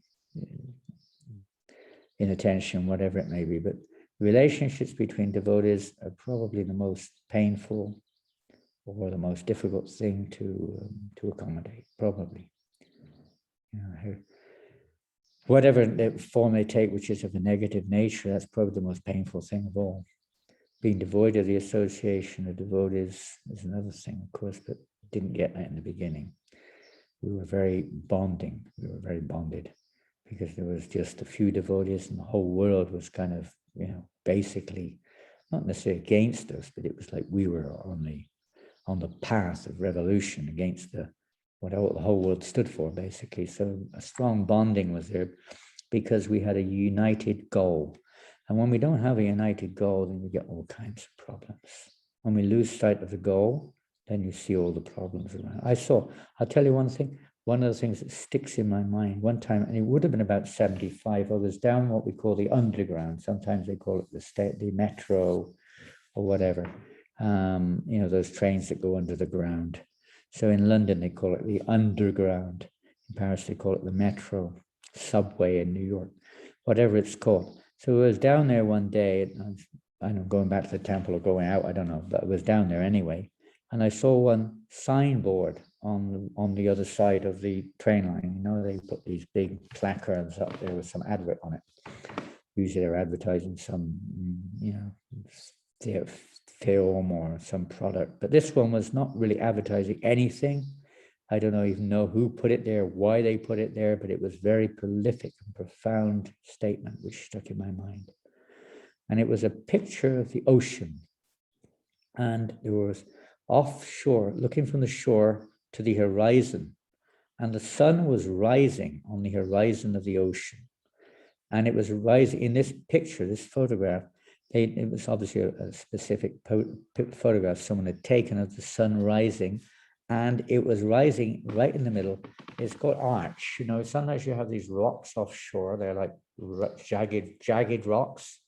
Especially in England, we have these. I don't know if you have them in Mauritius, but jagged rocks, maybe a kilometer offshore. And sometimes, if they're big ones sticking up, they have like this arch hole. It's like the rocks form like an arch, and the sea is still underneath. So you've got this arch.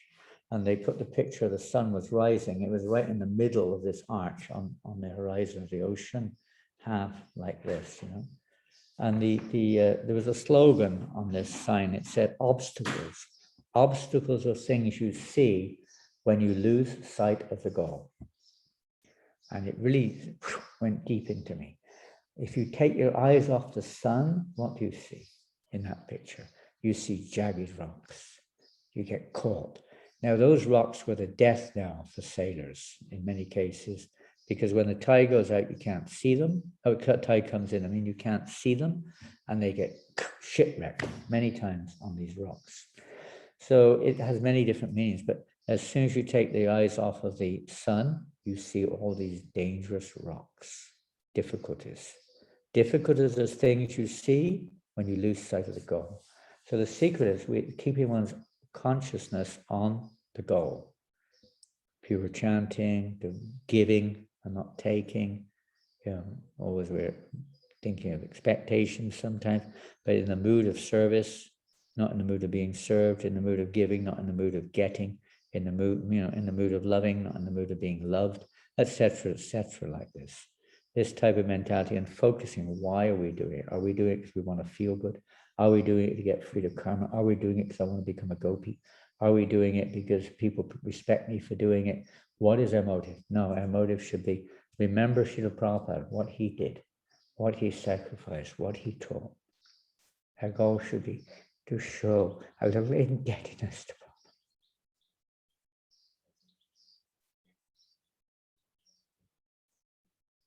You know, that should be a focused goal. We may not know Krishna, but at least we have some idea of how indebted we are to Prabhupada. That much we can focus. And that will help us not to get caught by the rocks. Keep our focus on the goal.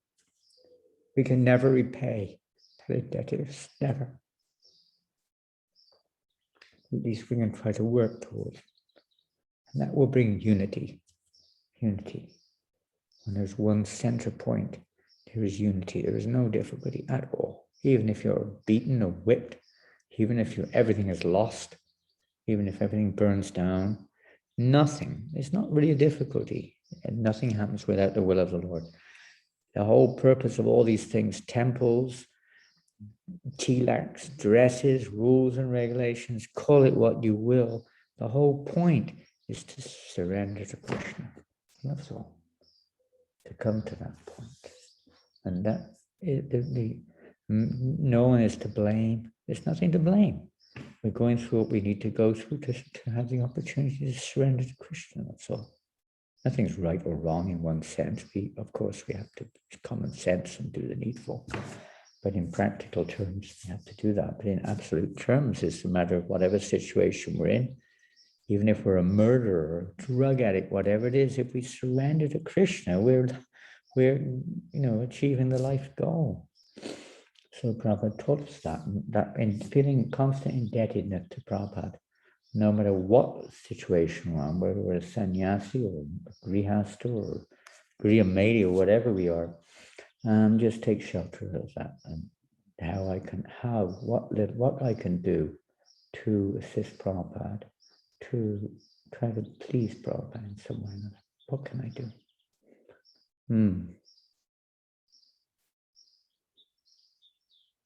1% of the world population, the situation will change. And that's a lot of people. You know how many that is? 1% of the world's population. That's a lot of people. There are 8 billion people almost on this planet. So 10% would be 800 million. So you're talking of 80 million people. And that's a lot of people. If they're Krishna conscious, their presence alone will change the whole environment. No, we have another thing here is that sometimes we don't quite, I don't think so anyway, we don't quite catch what it means. It's not that everyone's going to be wearing tilak and chanting 16 rounds a day.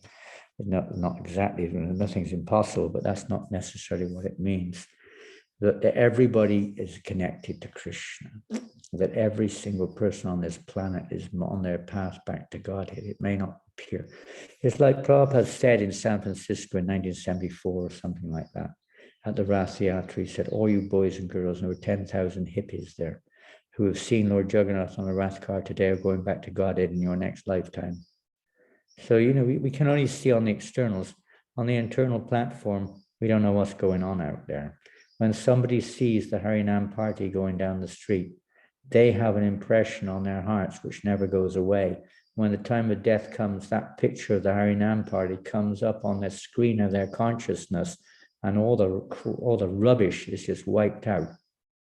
Prabhupada said that to Giriraj Maharaj in Bombay. He said, anyone who sees Jagannath on a Rath car, when the time of death comes, Jagannath appears in their consciousness, everything else is wiped out. Just like when you have a negative film, you put it into the sun, all of the picture is wiped out.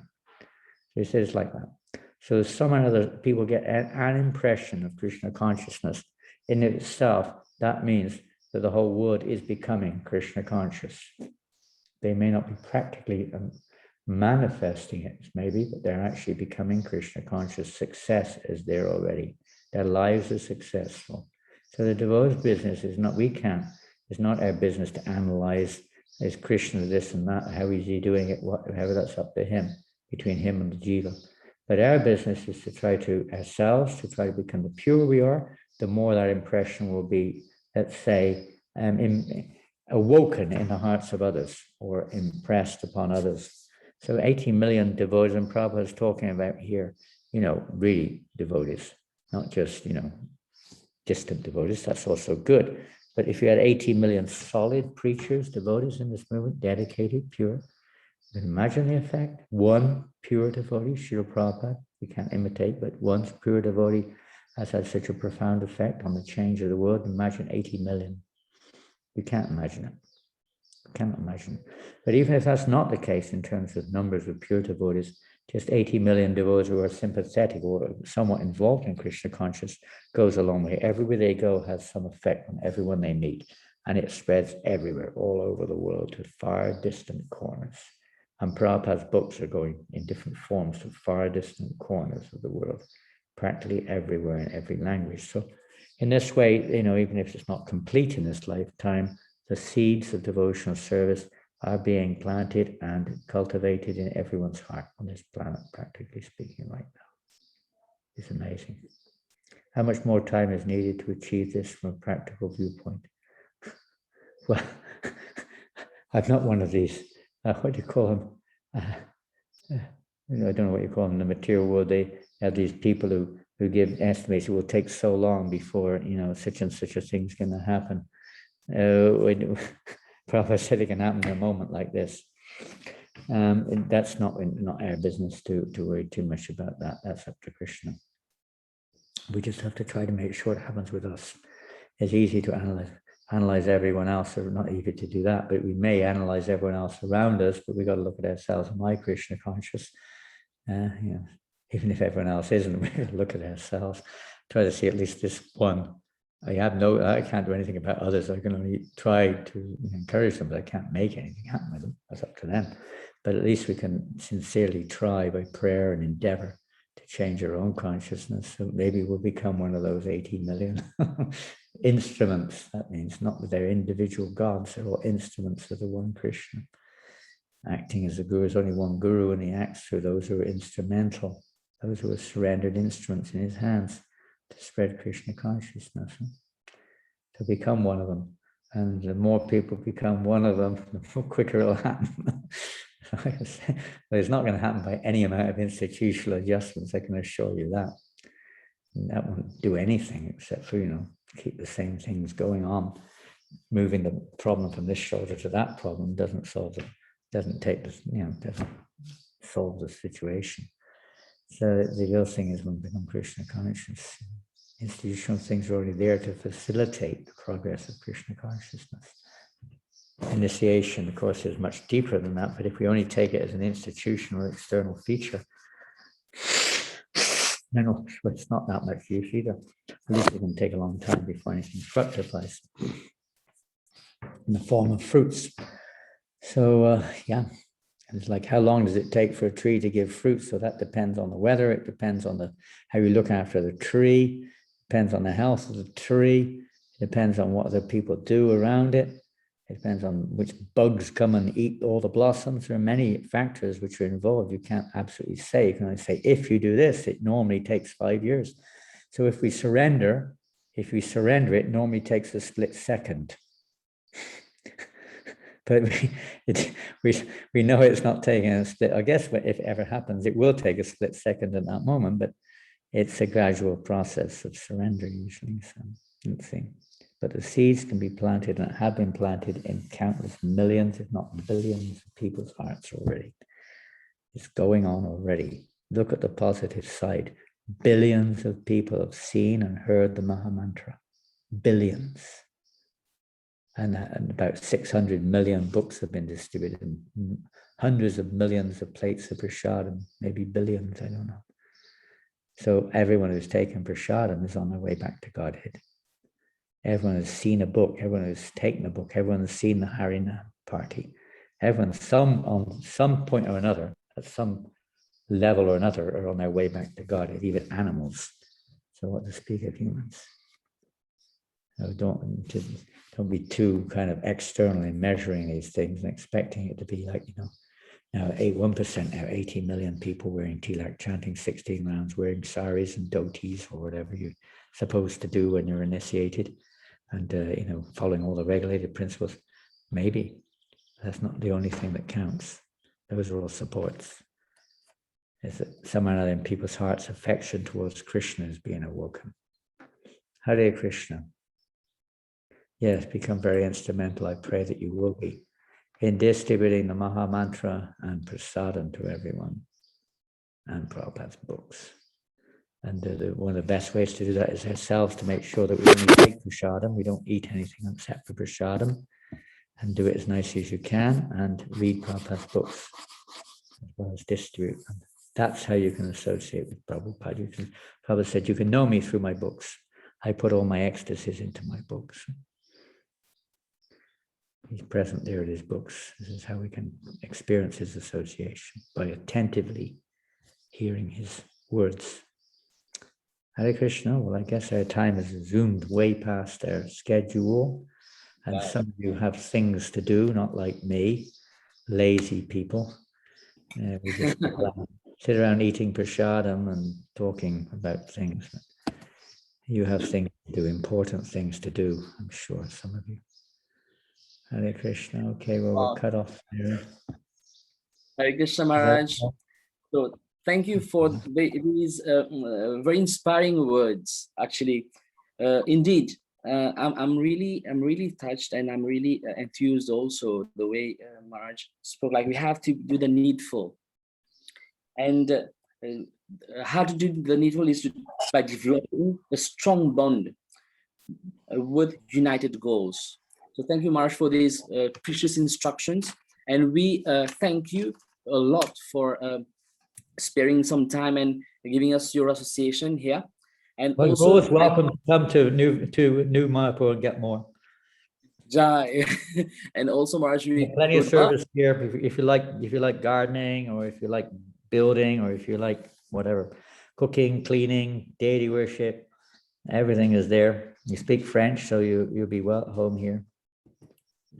Jai, that's wonderful, Maharaj. So the message is passed, and Maharaj also, I would take some of your time. Actually, I first had your darshan and an association in 2013 in Vrindavan, and I was just amazed. I just read in the books like this, the pure devotees, they don't walk, they dance, they don't talk, they sing.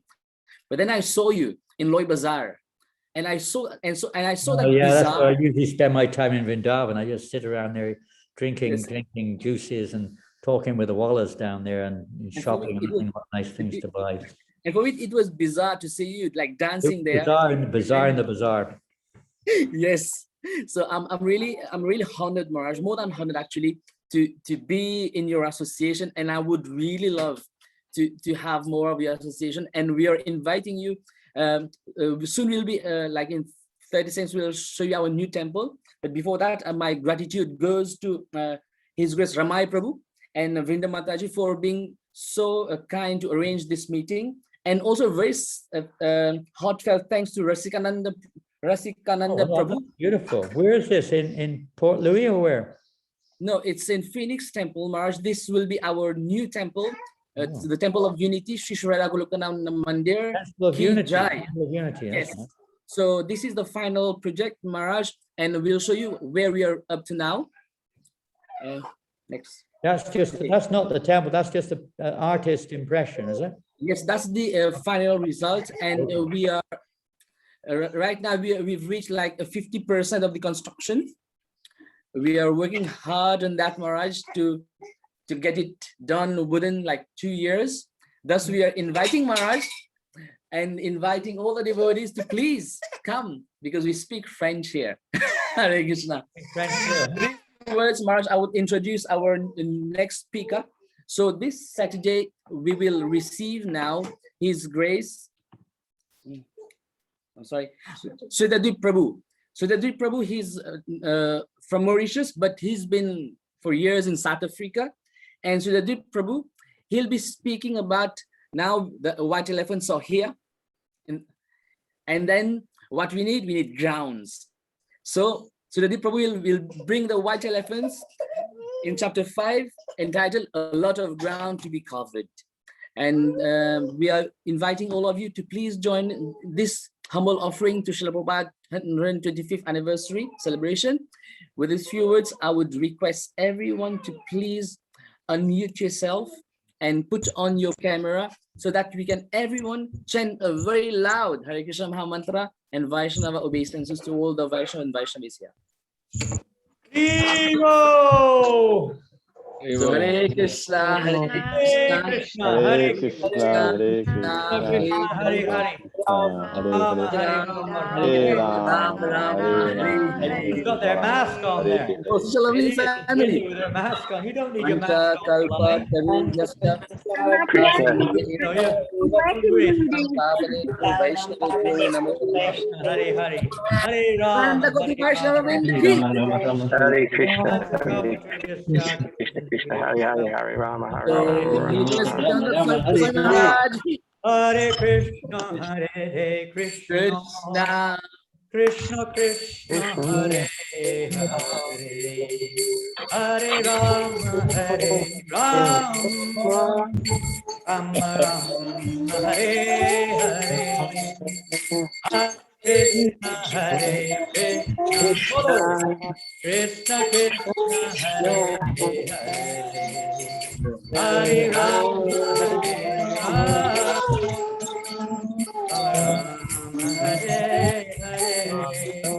Hare Krishna, Hare Krishna, Krishna Hare Hare, Hare Rama, Hare Rama, Rama Hare Krishna, Hare Krishna, Krishna Krishna, Hare Hare.